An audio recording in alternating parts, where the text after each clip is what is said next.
নমস্কাৰ তোমালোক সকলোলৈকে লেটছ এপ্ৰ'চ চেনেললৈ স্বাগতম জনাইছোঁ। আজি মই তোমালোকৰ কাৰণে ক্লাছ 10ৰ তোমালোকৰ ছ'চিয়েল ছায়েন্সৰ হিষ্ট্ৰী পাৰ্ট 2ৰ ছেকেণ্ড চেপ্টাৰটোৰ এটা ওৱান শ্বট ভিডিঅ' লৈ আহিছোঁ। আৰু এই ওৱান শ্বট ভিডিঅ'টোতে তোমালোকৰ লগত মই আজি এই গোটেই চেপ্টাৰটোৰ বিষয়ে সম্পূৰ্ণৰূপে আলোচনা কৰিম। ঠিক আছে, এতিয়া তোমালোকৰ যোনটো হিষ্ট্ৰী তোমালোকৰ ছেকেণ্ড চেপ্টাৰ আছে সেইটো কি আছিল? মহাত্মা গান্ধীৰ উত্থান আৰু ভাৰতৰ স্বাধীনতা সংগ্ৰাম। এতিয়া এই চেপ্টাৰটো তোমালোকে জানাই যে সেইটো চেপ্টাৰ তোমালোকৰ এটা অতি দীঘলীয়া চেপ্টাৰ। আৰু এই চেপ্টাৰটোত কি আছে, তোমালোকে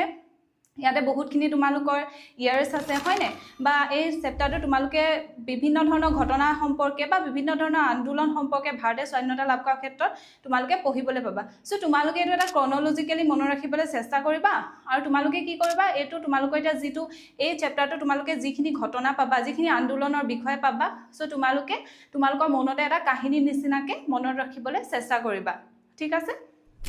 চ' তোমালোকৰ আজি যোনটো চেপ্টাৰ আছে সেইটো আছে কি? মহাত্মা গান্ধী আৰু ভাৰতৰ স্বাধীনতা সংগ্ৰাম।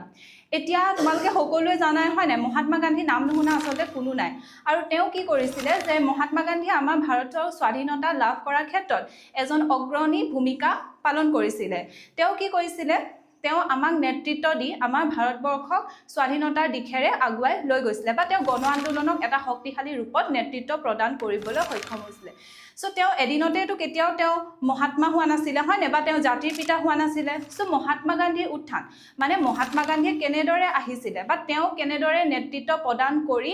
ভাৰতত বিভিন্ন ধৰণৰ আন্দোলনসমূহ আৰম্ভ কৰিছিলে, সেই বিষয়ে আজি আমি এই চেপ্টাৰটোত পঢ়িবলৈ পাম। মহাত্মা গান্ধী আৰু ভাৰতৰ স্বাধীনতা সংগ্ৰাম। এতিয়া মহাত্মা গান্ধীৰ উত্থান। এতিয়া মহাত্মা গান্ধীৰ উত্থান কেনেকৈ হ'ল, মানে তেওঁ কেনেকৈ ভাৰতত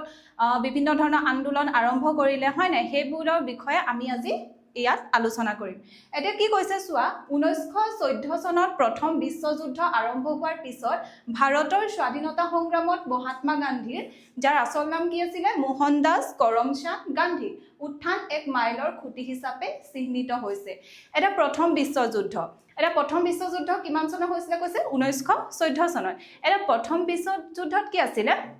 দুটা শক্তি আছিলে। ঠিক আছে, এটা হৈছে কি মিত্ৰ শক্তি আৰু এটা আছিলে কেন্দ্ৰীয় শক্তি। এতিয়া মিত্ৰ শক্তিত কি আছিলে, ফ্ৰান্স আছিলে, ব্ৰিটেইন আছিলে হয় নাই, এনেকুৱা ধৰণৰ দেশসমূহ আছিলে। আৰু যোনটো কেন্দ্ৰীয় শক্তিত আছিলে সেইটোত আছিলে কি জাৰ্মানী আছিলে, অষ্ট্ৰিয়া আছিলে, এতিয়া যোনটো তুৰ্কী দেশ কয় হয় নাই, তুৰ্কী আছিলে। চ' কি কৈছে যে সেই সময়তেই মানে মহাত্মা গান্ধীয়ে কি কৰিছিলে, ভাৰতৰ স্বাধীনতা সংগ্ৰামত তেওঁ উত্থান হৈছিলে, বা এক মাইলৰ খুঁটি হিচাপে সেই তেতিয়া কি কৈছে চিহ্নিত কৰিব পাৰি বুলি কৈছে।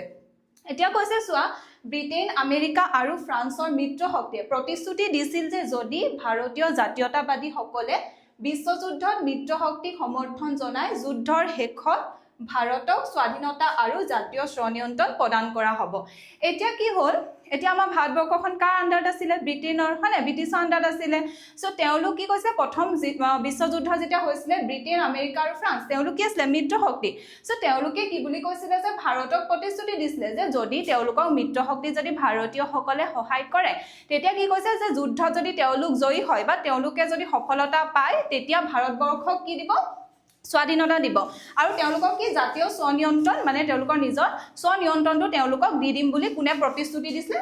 ব্ৰিটেইন, আমেৰিকা আৰু ফ্ৰান্সৰ মিত্ৰ শক্তিয়ে। তাৰপিছত কি কৈছে চোৱা, জাতীয়তাবাদীসকলে এনে এটা বহু আকাংক্ষিত ৰাজনৈতিক সুফল লাভ কৰাৰ আশাত বিশ্বযুদ্ধত মিত্ৰ শক্তিলৈ নৈতিক সমৰ্থন আগবঢ়ালে। এতিয়া তেওঁলোকে ভাবিলে হয় নাই যে যিহেতু তেওঁলোকৰ আণ্ডাৰত কি আছে, ব্ৰিটেইনৰ আণ্ডাৰত ভাৰতীয়সকল আছে, তো ভাৰতীয়সকলে ভাবিলে যে আমি যদি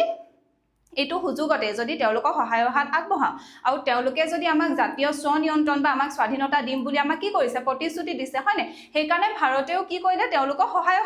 হাত আগবঢ়ালে। কিন্তু যেতিয়া 1918 চনত মিত্ৰ শক্তি জয়যুক্ত হ'ল, তেওঁলোকে কি কৰিলে, তেওঁলোকৰ যোনটো উপনিৱেশিক শাসন তেওঁলোকে ভাৰতবৰ্ষ চলাইছিলে সেইটো তেওঁলোকে মানে উৰ পেলোৱাৰ অলপো আগ্ৰহ নেদেখুৱালে। মানে তেওঁলোকে যোনটো তেওঁলোকৰ সেই 1914 চনত প্ৰথম বিশ্বযুদ্ধৰ সময়ত যোনটো প্ৰতিশ্ৰুতি দিছিলে আমাক সহায় কৰা হয় নাই, তেতিয়া তোমালোকক কি দিম কৈছিলে যে ভাৰতক তোমালোকক স্বাধীনতা দি দিম আৰু জাতীয় স্বনিয়ন্ত্ৰণ অধিকাৰটো তোমালোকক প্ৰদান কৰিম। কিন্তু 1918 চনত যেতিয়া মিত্ৰ শক্তি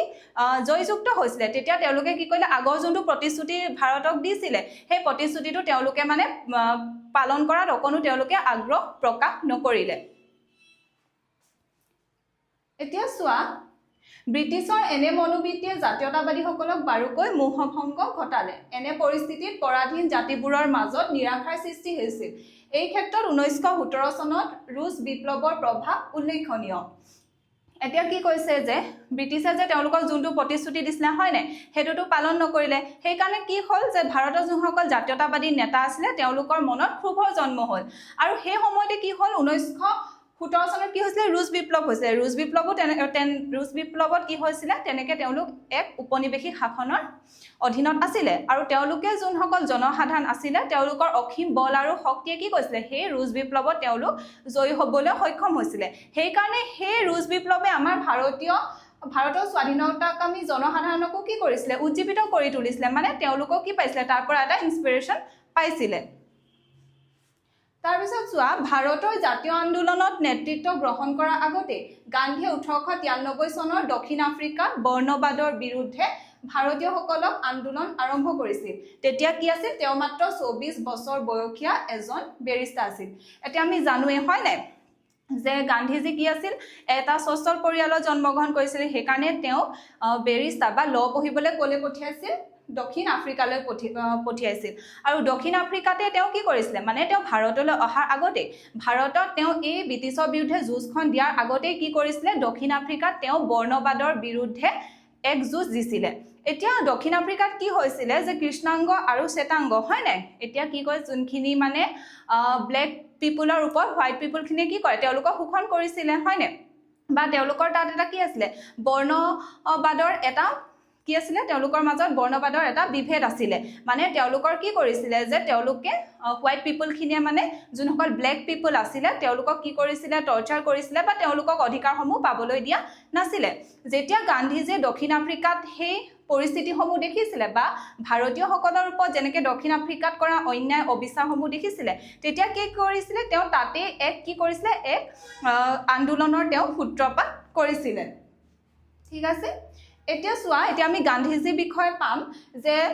কিমান চনত জন্মগ্ৰহণ কৰিছিলে 1869 চনৰ 2 অক্টোবৰ তাৰিখে ক'ত গুজৰাটৰ পোৰবন্দৰ নামৰ ঠাইত মহাত্মা গান্ধীৰ জন্ম হৈছিল এতিয়া জানা হয় 2 অক্টোবৰটো সকলোৱে গান্ধী জয়ন্তী হিচাপে আমি পালন কৰোঁ এতিয়া কি কৈছে যে 1800 কিমান চনত গৈছিলে তেওঁ 88 চনত তেওঁ আইন অধ্যয়ন কৰিবলৈ লণ্ডনলৈ গৈছিল আৰু 1891 চনত বেৰিষ্টাৰ উপাধি লৈ তেওঁ আকৌ ভাৰতলৈ উভতি আহিছিল তাৰপিছত চোৱা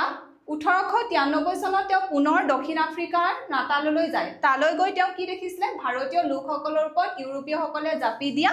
ৰাজনৈতিক আৰু সামাজিক অবিচাৰ দেখি তেওঁ হতচকিত হৈ পৰে আৰু তাৰ প্ৰতিবাদ স্বৰূপে ভাৰতীয়সকলক নেতৃত্ব দি এক বৰ্ণ বৈষম্য বিৰোধী সংগ্ৰাম আৰম্ভ কৰে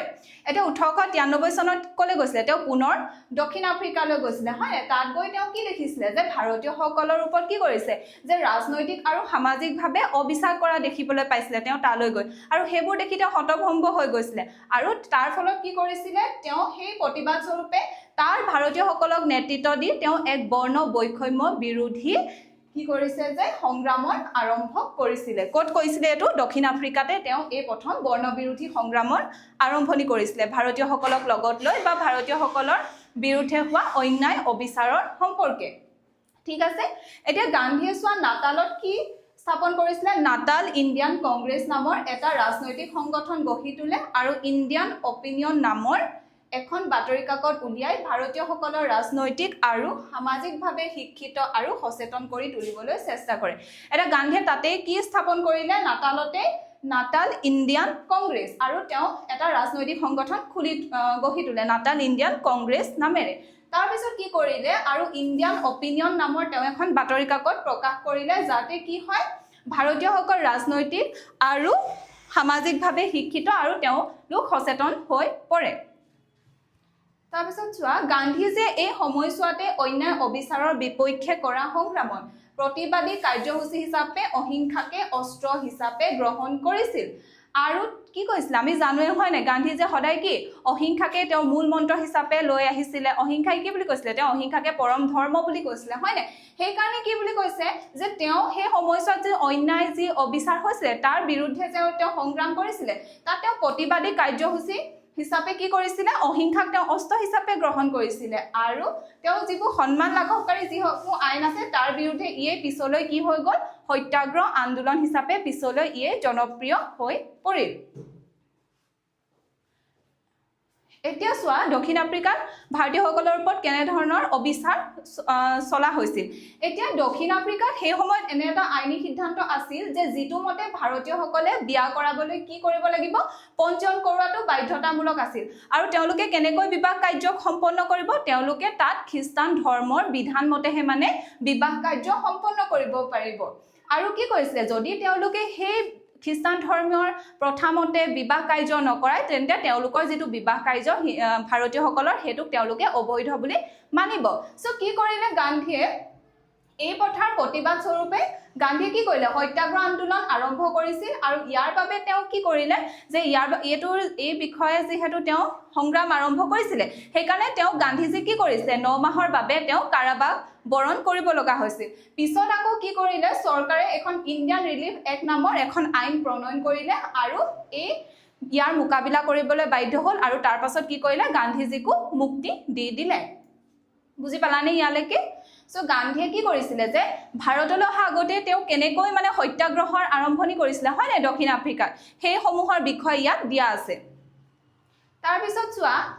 এটো তোমালোকৰ ইম্পৰ্টেন্ট হয় গান্ধীজীয়ে সত্যাগ্ৰহ শব্দটো ক'ত প্ৰথমতে ব্যৱহাৰ কৰিছিল এতিয়া গান্ধীজীয়ে সত্যাগ্ৰহ শব্দটো কি কৈছে যে দক্ষিণ আফ্ৰিকাতে প্ৰথমবাৰৰ বাবে ব্যৱহাৰ কৰিবলৈ আৰম্ভ কৰিছিলে আৰু এই যোনটো সত্যাগ্ৰহ শব্দ এই শব্দ দুটা কি কৈছে চোৱা সত্য আৰু আগ্ৰহ এই দুটা শব্দ লগ লাগি সৃষ্টি হৈছে যাৰ অৰ্থ কৈছে কি সত্যৰ প্ৰতি আগ্ৰহ প্ৰকাশ কৰা বা তোমালোক সদায় কি হয় কৰা যে সত্যনিষ্ঠ বা সত্যৰ পথত থাকি কাম কৰা সো গান্ধীজীয়ে কি কৰিছিলে যে সদায় অহিংসায় তেওঁ সংগ্ৰাম কৰিব বিচাৰিছিলে হয় নাই যে তেওঁ সদায় সত্য পথত থাকি তেওঁ নিজৰ কাৰ্যসূচীবিলাক চলাই নিব বিচাৰিছিলে এতিয়া চোৱা গান্ধীজীয়ে সত্যাগ্ৰহৰ কথা কি বুলি কৈছে তেওঁ কৈছে যে সত্যাগ্ৰহ কেৱল একপক্ষীয় প্ৰতিৰোধ নহয় ইয়াৰ তাৎপৰ্য হ'ল জনতাই গভীৰভাৱে নেৰানেপেৰাকৈ ৰাজনৈতিক কাৰ্যকলাপত আত্মনিয়োগ কৰা সত্যাগ্ৰহৰ ভিত্তি হ'ল কি অহিংসা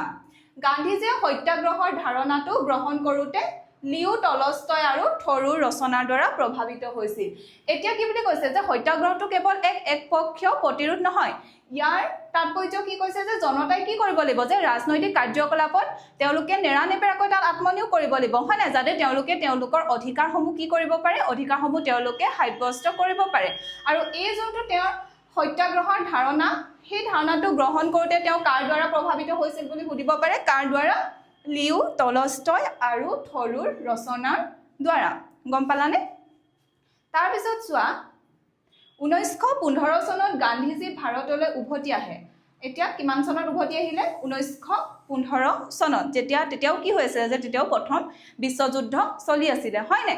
তাৰ পিছত চোৱা 1917-18 চনৰ উত্তৰ বিহাৰৰ চম্পাৰণ গুজৰাটৰ খেৰা আৰু আহমেদাবাদত সংঘটিত হোৱা তিনিটা বিবাদ সমাধানৰ ক্ষেত্ৰত তেওঁ জড়িত হৈ পৰিছিল আৰু তাত দেখুৱা দক্ষতাৰ বাবে তেওঁ গোটেই ভাৰততে কি হ'ল এজন প্ৰভাৱশালী ৰাজনৈতিক নেতা হিচাপে স্বীকৃতি লাভ কৰে এতিয়া দক্ষিণ আফ্ৰিকাতো তেওঁ বৰ্ণবাদৰ বিৰুদ্ধে হয় নে বা ভাৰতীয়সকলৰ অধিকাৰৰ সম্পৰ্কেতো তেওঁ কি কৰি আহিছিলে তেওঁতো তাত এখন সংগ্ৰাম কৰি আহিছিলে হয় নে আৰু ভাৰতবাসীও গম পালে যে এনেকুৱা এজন নেতা আহিছে হয় নে যোনে কি কয় যে ভাৰতৰ লোকসকলৰ কাৰণে বাহিৰতো কি তেওঁলোকক নেতৃত্ব দি আহিছিলে সো তেওঁ যেতিয়া 1915 চনত তেওঁ ভাৰতলৈ ঘূৰি আহে তেতিয়া এই কেইটা কাৰ্যসূচী ৰূপায়ণ কৰিছিলে 1917-18 এই সময়ছোৱাতে তেতিয়া কি হৈছিলে চাবা এটা আহিছিলে চোৱা যে চম্পাৰণত তেওঁ ভূস্বামীসকলৰ বিপক্ষে সাধাৰণ কৃষকসকলক নেতৃত্ব প্ৰদান কৰিছিল খেৰাত কৃষকসকলৰ খেতি নোহোৱাৰ পিছতো চৰকাৰে আৰোপ কৰা অত্যাধিক ৰাজহৰ বিপক্ষে মাত মাতিছিল আৰু আহমেদাবাদত বঞ্চিত মিল শ্ৰমিকসকলৰ হৈ মিল মালিকসকলৰ বিপক্ষে থিয় দিছিল এতিয়া চম্পাৰণত কি হৈছিলে চম্পাৰণত কি কৰিবলৈ কৈছিলে কৃষকসকলক ব্ৰিটিছে তেওঁলোকক ইণ্ডিগো নীল খেতি কৰিবলৈ কৈছিলে মানে তাত এটা তিনিকঠীয়া সিস্টেম আনিছিলে আৰু সেই সিস্টেমৰ আন্ডাৰত কি কৰিছিলে যে তেওঁলোকক জোৰ কৰি হলেও তেওঁলোকক কি কৰিছিলে যে নীল খেতি কৰিবলৈ বাধ্য কৰাইছিলে এতিয়া কি আছিলে যে আমাৰ ভাৰতীয়সকলৰ প্ৰধানকে খেতি হ'বলৈ হলে ধান হয় না বা বিভিন্ন বেলেগ বেলেগ ধৰণৰ শস্যবিলাক হ'ব পাৰে কিন্তু নীল খেতি কি নীল খেতি তেওঁলোক ভাৰতীয়সকলৰ একো কামৰ নহয় কিন্তু ব্ৰিটিছে কি কৰিছিলে যে এটা তেওঁলোকৰ লগত এগ্ৰিমেণ্ট কৰিছিলে আৰু তেওঁলোকক এটা প্ৰাপ্য পইচা দিম বুলি কৈ তেওঁলোকক কি কৰিছিলে যে তেওঁলোকক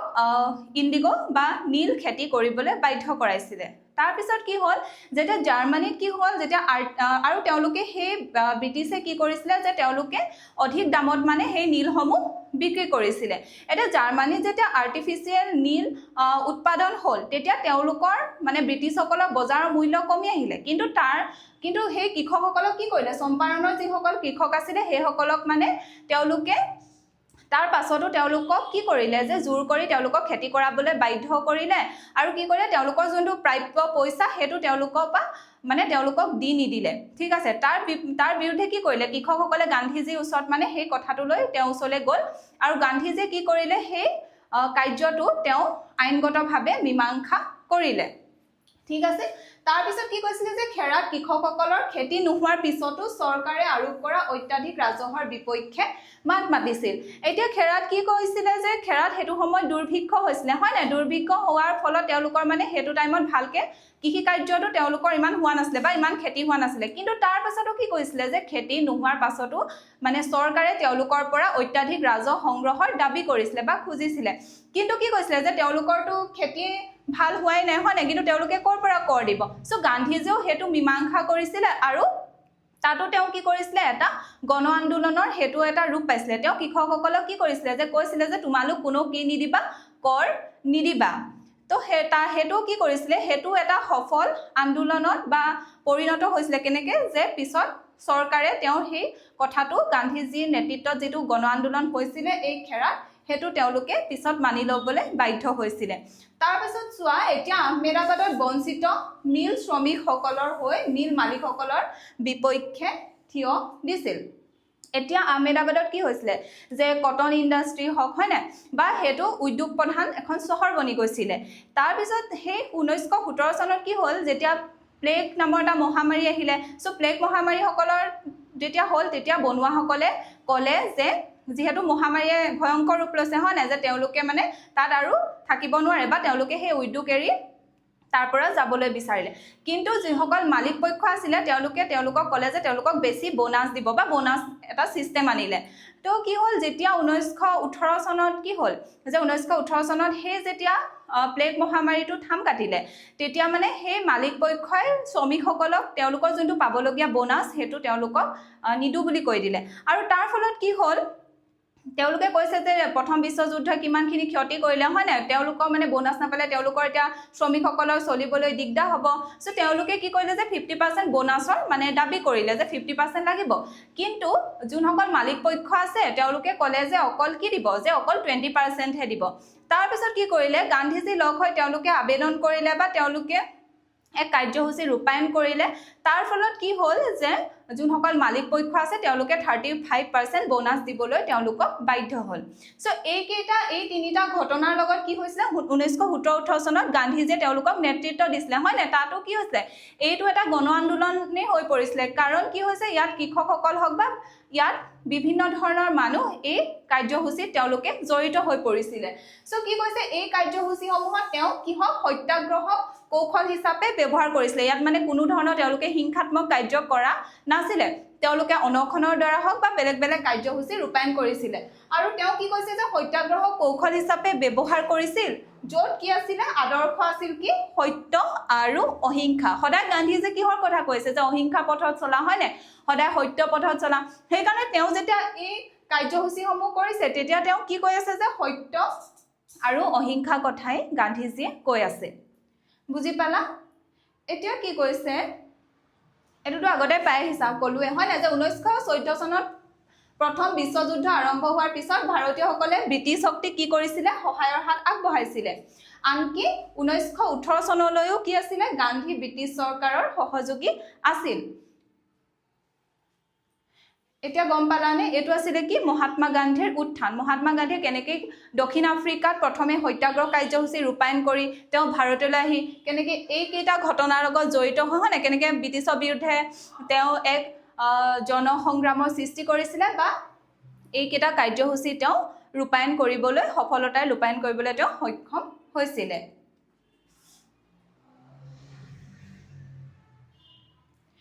এতিয়া কি কৈছে যে 1914 পৰা 18 চনৰ যুদ্ধৰ পিছত ভাৰতীয় জাতীয়তাবাদীসকলে ৰাজনৈতিক লাভৰ যি আশা কৰিছিল সেইখিনি পূৰ্ণ নহল এতিয়া কৈছিলে হয় নাই যে তেওঁলোকক মিত্ৰশক্তিয়ে কি কৰিছিলে যে তেওঁলোকক যদি সহায় কৰে যদি যুদ্ধ জয় হয় তেতিয়া কি কৰিব ভাৰতীয়সকলক স্বাধীনতা আৰু তেওঁলোকক জাতীয় স্বনিয়ন্ত্ৰণ প্ৰদান কৰিব আৰু সেই বুলি ভাবে ভাৰতীয়সকলে তেওঁলোকক কি কৰিছিলে সহায়ৰ হাত আগবঢ়াইছিলে কিন্তু যেতিয়া তেওঁলোকে যুদ্ধত জয় হ'ল তাৰ পিছত কি কৰিলে তেওঁলোকে যোনটো প্ৰতিশ্ৰুতি দিছিলে সেই প্ৰতিশ্ৰুতিটো তেওঁলোকে পালন নকৰিলে তাৰ ফলত কি বুলি কৈছে সেইখিনি পূৰ্ণ নহল এতিয়া কি হ'ল যুদ্ধোত্তৰ বছৰবোৰত আৰ্থিক দুৰৱস্থাই দেখা দিলে উদ্যোগবোৰে লোকচান ভৰিলে আৰু বহুতো উদ্যোগ বন্ধ হৈ গ'ল শ্ৰমিকসকল কৰ্মহীন হৈ পৰা উপৰি মূল্য বৃদ্ধি আৰু দৰিদ্ৰতাৰ দ্বাৰা জুৰুলা হৈ পৰিল কৃষকসকল দৰিদ্ৰ হৈ পৰিল আৰু অধিক কৰৰ বোজা বহন কৰিবলগীয়া হ'ল 1919 চনৰ ঘটনা প্ৰবাহে ব্ৰিটিছসকলৰ প্ৰতি গান্ধীজীৰো মোহভংগ ঘটাইছিল আৰু তেওঁ ব্ৰিটিছসকলৰ সহযোগী পৰিৱৰ্তে অসহযোগী হৈ উঠিছিল এতিয়া কি কৈছে যে যুদ্ধৰ পাছত গম পোৱাই হয় নাই এখন যেতিয়া যুদ্ধ হৈ যায় তাৰ পিছত কি হৈ যায় যে সেই তাৰ কাৰণে কিমান সৈন্য সামন্ত বা আদি কৰি হয় নাই বা প্ৰশাসনিক ব্যৱস্থাটোৰ কাৰণে কিমান ধৰণৰ বস্তু দৰকাৰ হয় বা কিমান খৰচ পাতি হয় তাৰ পিছত কি হ'ল যে তাৰ পিছত কি হ'ল আৰ্থিক দুৰৱস্থাই দেখা দিলে বিশেষকৈ কোনে ভুগিলে কৃষকসকলে হয় নাই তাৰ পিছত কৃষকসকলৰ ওপৰতে কি কৰিলে যে বেছি কৰ আৰোপ কৰিলে তাৰ ফলত কি হ'ল কৈছে যে মূল্য বৃদ্ধি আৰু দৰিদ্ৰতাই কি হ'ল তেওঁলোকক জুৰুলা কৰিলে আৰু 1919 চনৰ যোনটো ঘটনা হল তাৰ পাছত কি কৈছে যে ব্ৰিটিছৰ প্ৰতি গান্ধীজীৰো কি কৈছে যে মোহভংগ ঘটালে আৰু তেওঁটো প্ৰথমত তেওঁ ইমানো কি কৰা নাছিলে যে ব্ৰিটিছৰ তেওঁ অসহযোগী হোৱা নাছিলে হয় নাই তেওঁ গোটেই ঘটনাটো গান্ধীজীয়ে কি কৰিলে যে ভালকৈ তদন্ত কৰিলে বা ভালকৈ তেওঁ চালে যে কোন সত্যপথত আছে কোন সত্যপথত নাই হয় নাই তেওঁ যেহেতু অহিংসা আৰু সত্যকে তেওঁ প্ৰধান অস্ত্ৰ হিচাপে ব্যৱহাৰ কৰিছিলে তো চালিজাৰি কথাবিলাক চালে আৰু তাৰ পিছত কি কৰিলে তেওঁ ব্ৰিটিছৰ প্ৰতি আস্থা হেৰুৱালে আৰু তেওঁ কি হৈ পৰিলে ব্ৰিটিছসকলৰ সহযোগীৰ পৰিৱৰ্তে অসহযোগী হৈ পৰিল এতিয়া চাবা যে 1919 চনৰ ঘটনা প্ৰবাহ কেইটা চাবা এতিয়া প্ৰথম আছে চোৱা ৰাওলাইট আইন এতিয়া কি কৈছে যে 1917 চনত ভাৰতৰ গভৰ্ণৰ জেনেৰেল লৰ্ড চেমছফৰ্ডে ন্যায়াধীশ সিডনী ৰাওলাটৰ অধ্যক্ষতাত বিদ্ৰোহী কাৰ্যকলাপৰ প্ৰকৃতি আৰু পৰিসৰৰ বিষয়ে অনুসন্ধান কৰিবলৈ এখন আয়োগ গঠন কৰি দিছিল আৰু এই আয়োগৰ পৰামৰ্শ মতে চৰকাৰে 1919 চনত কি প্ৰণয়ন কৰিছিল ৰাওলাইট আইন প্ৰণয়ন কৰিছিল এতিয়া ৰাওলাইট আইন কিমান চনত প্ৰণয়ন হৈছিল 1919 চনত এতিয়া কি কৈছে চোৱা 1917 চনত কি কৰিলে ভাৰতৰ গভৰ্ণৰ জেনেৰেল কোন আছে এটা লৰ্ড চেমছফৰ্ডে ন্যায়াধীশ সিডনী ৰাওলাটৰ অধ্যক্ষতাত বিদ্ৰোহী কাৰ্যকলাপৰ প্ৰকৃতি আৰু পৰিসৰৰ বিষয়ে অনুসন্ধান কৰিবলৈ এখন আয়োগ গঠন কৰি দিছিল মানে কি হৈছিলে সেইটো টাইমত ব্ৰিটিছৰ বিৰুদ্ধে বিভিন্ন ধৰণৰ ষড়যন্ত্ৰমূলক কামসমূহ চলিছিলে হয় নাই তেওঁলোকে বিভিন্ন ধৰণৰ বিদ্ৰোহী কাৰ্যকলাপসমূহ কৰিবলৈ আগবাঢ়িছিলে সো কি কৰিলে যে ব্ৰিটিছে সেইবিলাক দমন কৰিবৰ কাৰণে বা সেইবিলাক চাবৰ কাৰণে এখন আয়োগ গঠন কৰি দিছিল আৰু সেই আয়োগৰ পৰামৰ্শ মতে চৰকাৰে কি কৰিছিলে 1919 চনত ৰাওলাইট আইন প্ৰণয়ন কৰিছিল আৰু এই আইনখনে যিকোনো এজন মানুহক বিনা বিচাৰে কাৰাগাৰত নিক্ষেপ কৰিবলৈ চৰকাৰক অধিকাৰ প্ৰদান কৰিছিল এতিয়া 1919 চনত যোনখন ৰাওলাইট আইন প্ৰণয়ন হৈছিল সেই আইনখনে কি কৰিছিলে যে যদি ব্ৰিটিছে সন্দেহ কৰে যে এজন মানুহে আমাৰ বিপক্ষে কিবা এটা ষড়যন্ত্ৰ কৰিছে বা বিদ্ৰোহী কাৰ্যকলাপ তেওঁলোকে হাতত লৈছে হয় নাই যদি তেওঁলোকে সন্দেহ কৰিলে কি কৰিব যে তেওঁলোকক দুবছৰ তেওঁলোকক মানে একো বিচাৰ কৰা নহয় তেওঁলোকক সেই সন্দেহৰ ভিত্তিতে কি কৰে যে কাৰাগাৰলৈ নিক্ষেপ কৰিব পাৰে আৰু এইখনে আছিল কি 1919 চনৰ ৰাওলাইট আইন গম পালানে এতিয়া চাবা যে সত্যাগ্ৰহ বা অহিংস আন্দোলন 1919 এটো ৰাওলাইট আইনখন কিমান চনত প্ৰণয়ন হৈছিল 1919 চনত তাৰ পিছত কি আহিলে মনত ৰাখিবা তাৰ পিছত আহিব চোৱা সত্যাগ্ৰহ বা অহিংস আন্দোলনৰ কেনেদৰে আৰম্ভ হৈছিল 1919 চনত এতিয়া যিখন আমাৰ 1919 চনত ৰাওলাট আইন প্ৰণয়ন কৰিছিলে হয় নাই সেইখনৰ মতে কি যদি কোনোবাই বিদ্ৰোহী কাৰ্যকলাপ কৰা বুলি সন্দেহ প্ৰকাশ কৰে বা ব্ৰিটিছৰ বিৰুদ্ধে কিবা ষড়যন্ত্ৰমূলক কাৰ্যকলাপ কৰা বুলি যদি তেওঁলোকে ভাবে তেওঁলোকক বিনা বিচাৰে কি কৰিব যে 2 বছৰৰ বাবে তেওঁলোকক কাৰাদণ্ড বিহা হ'ব সো সেই যোনখন ৰাওলাট আইন প্ৰণয়ন কৰিছিল সেই ৰাওলাট আইনখনৰ প্ৰতিবাদতে গান্ধীজী কি কৰিছিলে 1919 চনত এই সত্যাগ্ৰহ বা অহিংস আন্দোলনৰ আৰম্ভণি কৰিছিল এতিয়া গম পালানে যে সত্যাগ্ৰহ বা যোনটো অহিংস আন্দোলনৰ কথা কৈছে হেতু কেতিয়া আৰম্ভ কৰিছিলে আমি যে আগত পালো হয় না 1919 চনত যোনখন ৰাওলাট আইন প্ৰণয়ন কৰিছিলে সেই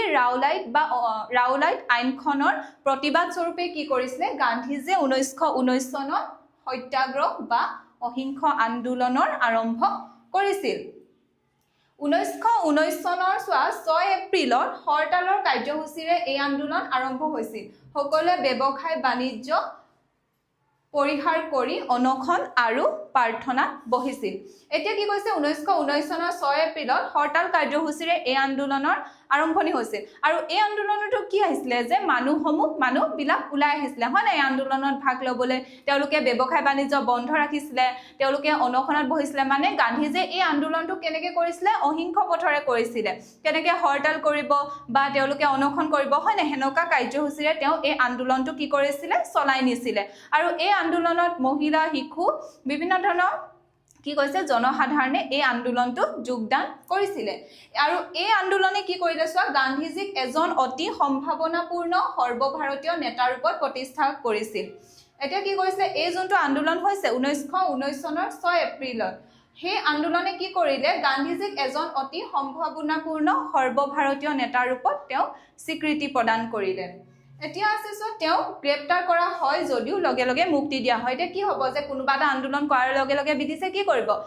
যোনজন মূল নেতা থাকে হয় নাই তেওঁ কি কৰিব তেওঁ গ্ৰেপ্তাৰ কৰি ল'ব আৰু সেই আন্দোলনৰ পাছতো কি কৰিলে ব্ৰিটিছে তেওঁ গ্ৰেপ্তাৰ কৰিলে আৰু তাৰ কিন্তু লগে লগে তেওঁ কি কৰিলে মুক্তিও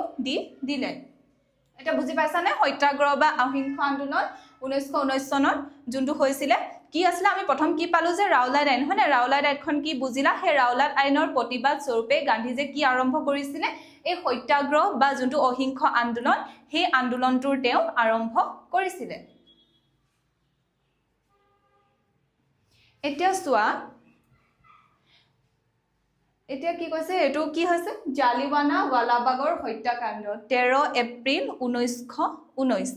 এটো কি হৈছে এই যোনটো জালিৱানাৱালাবাগৰ হত্যাকাণ্ড এটো আমাৰ হিষ্ট্ৰি কি আছে এটা ট্ৰেজিক ডে হয় না এটো এটা কিমান এটা দুখ লগা ঘটনা আছিল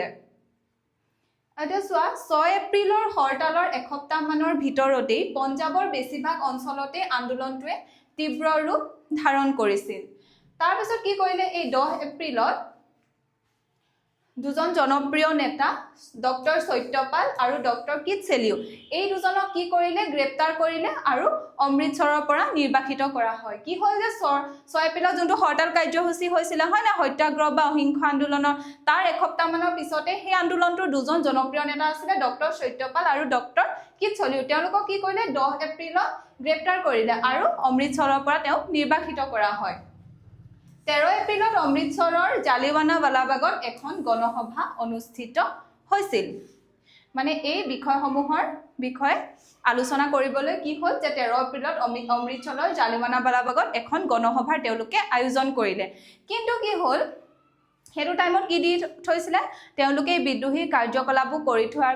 থকাৰ কাৰণে কাৰফিউ দি থৈছিলে আৰু সেই সময়তে কি হৈছে তেওঁলোকৰ তাত এখন বৈশাখী মানে মেলা লাগিছিলে আৰু সেই মেলালৈ কি হৈছিলে যে সেই মেলালৈ মানে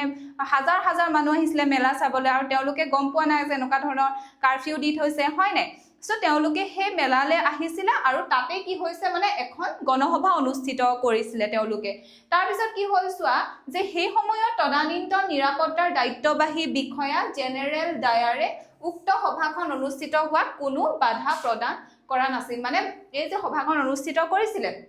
তেতিয়া তাত তদানীন্তন নিৰাপত্তাৰ বাহিৰ দায়িত্বত আছিলে কোন জেনেৰেল ডায়াৰ আৰু সেই জেনেৰেল ডায়াৰে কি কৈছিলে যে উক্ত সভাখন অনুষ্ঠিত কৰাৰ ক্ষেত্ৰত মানে তেওঁ প্ৰথমে কোনো বাধা আৰোপ কৰা নাছিল কিন্তু কি হ'ল যে বৈশাখী মেলালৈ যে মানুহবিলাক আহিছিলে হয় না বহুত হাজাৰ হাজাৰ মানুহ আহিছিলে তেওঁলোকে কি কৰিলে যে তাত যিহেতু গণসভা হৈ আছে তেওঁলোকে ভাবিলে যে ইয়াতো আমি সেই সভাখন চাই যাওঁ কিন্তু কি হ'ল যে সেই সভাখন অনুষ্ঠিত হৈ থাকোতে হঠাতে জেনেৰেল ডায়াৰৰ নিৰ্দেশত কি কৰিলে নিৰাপত্তা ৰক্ষীয়ে অসহায় নিৰস্ত্ৰ মানুহবিলাকৰ ওপৰত নিৰ্দয়ভাৱে গুলি চলাবলৈ আৰম্ভ কৰিছিল আৰু শ শ লোকৰ মৃত্যু হৈছিল আৰু বহুতো লোক আহত হৈছিল কিন্তু যেতিয়া সভাখন অনুষ্ঠিত হৈ আছিল হয় তেতিয়াই কি কৰিলে যে জেনেৰেল ডায়াৰ নিৰ্দেশ দি দিলে কি তোমালোকে তেওঁলোকৰ ওপৰত কি কৰা যে গুলি চালনা কৰা সেই সময়ত কি নাছিলে যে মানুহবিলাকৰ হাততো একো অস্ত্ৰ শস্ত্ৰ নাছিলে হয় নাই বা তেওঁলোকে কি কৰিব আৰু যোনটো জালিয়ানৱালাবাগৰ সেই যোনখন সভালৈ সোমোৱা যোনটো মানে ৰাস্তা আছিলে এটা সৰু ঠেক ৰাস্তা আছিলে সেইটো ৰাস্তাই অকল সোমাব পাৰি কিন্তু কি হয় যে বহুত মানুহ মানে একেলগতে ওলাব নোৱাৰি আৰু তাৰ চাৰিওপাশে এখন ওখ ওখ কি আছিলে যে দেৱাল আছিলে হয় নাই এটা কি কৰিলে যে জেনেৰেল ডায়াৰে নিৰ্দেশ কৰি দিলে কি তেওঁলোকক গুলিয়াবলৈ আৰু তাত কি হ'ল তেওঁলোকক কিমান মানুহ আছিলে মানে বহুত হাজাৰ হাজাৰ মানুহ মৃত্যু মুখত পৰিছিলে আৰু বহুতো মানুহৰ কি হৈছিলে আহত হৈছিল আৰু তাত যোনটো কুৱা আছিলে সেই কুৱাটো কি কৰিলে তেওঁলোকে উপায় নাপায় সেই কুৱাতে মানে জপিয়াই দিছিলে যাতে তেওঁলোকৰ কি জীৱন মানে বাচে আৰু তাৰ পৰা কি কৈছিলে বহুতো মৃতদেহ পিছত উদ্ধাৰ কৰা হৈছিলে আৰু তোমালোকে এই যোনটো জালিয়ানৱালাবাগৰ হত্যাকাণ্ড হৈছিলে হয় না যে এখন আমাৰ এটা হিষ্টৰিকেল মুভি এখন আছে কেচৰি 2 অক্ষয় কুমাৰৰ হয় না তাতে এই ঘটনাটো সম্পৰ্কে মানে বহুত ধুনীয়াকে দেখুওৱা হৈছে এতিয়া চোৱা আৰু সেই সময়ত কি কৰিলে যে পঞ্জাৱত মানে পৰিস্থিতিটো বহুত বেয়া ফালে ঢাল খালে মানুহবিলাকক ৰাস্তাত মাৰপিট কৰিছে হয় না বিভিন্ন ধৰণৰ অত্যাচাৰ কৰিছে তাৰ পিছত কি কৰিলে ব্ৰিটিছ চৰকাৰে লৰ্ড হাণ্টাৰৰ নেতৃত্বত পঞ্জাৱৰ ঘটনা প্ৰবাহৰ বিষয়ে অনুসন্ধান কৰিবলৈ এখন আয়োগ কি কৰিছিলে যে গঠন কৰি দিছিলে এতিয়া কি কৈছে যে লণ্ডনত ব্ৰিটিছ চৰকাৰে জেনেৰেল ডায়াৰক চাকৰিৰ পৰা অব্যাহতি দিছিল কিন্তু তেওঁ কি বুলি কৈ দিছিলে তেওঁক চাকৰিৰ পৰা অব্যাহতি দিছিল যদিও তেওঁ দুখমুক্ত মানে তেওঁ একো দুখ নাই বুলিও ঘোষণা কৰি দিছিলে ঠিক আছে আৰু সেই জালিয়ানৱালাবাগৰ হত্যাকাণ্ডৰ প্ৰতিবাদতে ৰবীন্দ্ৰনাথ ঠাকুৰে তেওঁক যিটো ব্ৰিটিছ চৰকাৰে দিছিলে নাইট উপাধি দিছানে এই নাইট উপাধিটো কি কৰিলে এই নাইট উপাধিটো তেওঁ পৰিত্যাগ কৰিছিলে কোনে ৰবীন্দ্ৰনাথ ঠাকুৰে ঠিক আছে এটো মনত থাকিবনে এটো ইম্পৰ্টেন্ট হয় কি জালিয়ানৱালাবাগৰ হত্যাকাণ্ডৰ প্ৰতিবাদত ৰবীন্দ্ৰনাথ ঠাকুৰে ব্ৰিটিছ চৰকাৰে প্ৰদান কৰা কি নাইট উপাধি পৰিত্যাগ কৰিছিলে সো এটো কি আছিল 1919 চনৰ হোৱা জালিয়ানৱালাবাগৰ হত্যাকাণ্ড হয় নে এটা তোমালোকে কি পালা প্ৰথমতে 1919 চনতে ৰাওলাট আইনৰ কথা পঢ়িলা হয় নাই তাৰ প্ৰতিবাদত হোৱা অহিংসা বা সত্যাগ্ৰহ আন্দোলনৰ কথা পঢ়িলা তাৰ পিছত 1919 চনৰ 13 এপ্ৰিলত হোৱা কি জালিয়ানৱালাবাগৰ হত্যাকাণ্ডৰ বিষয়ে তোমালোকে বুজিলা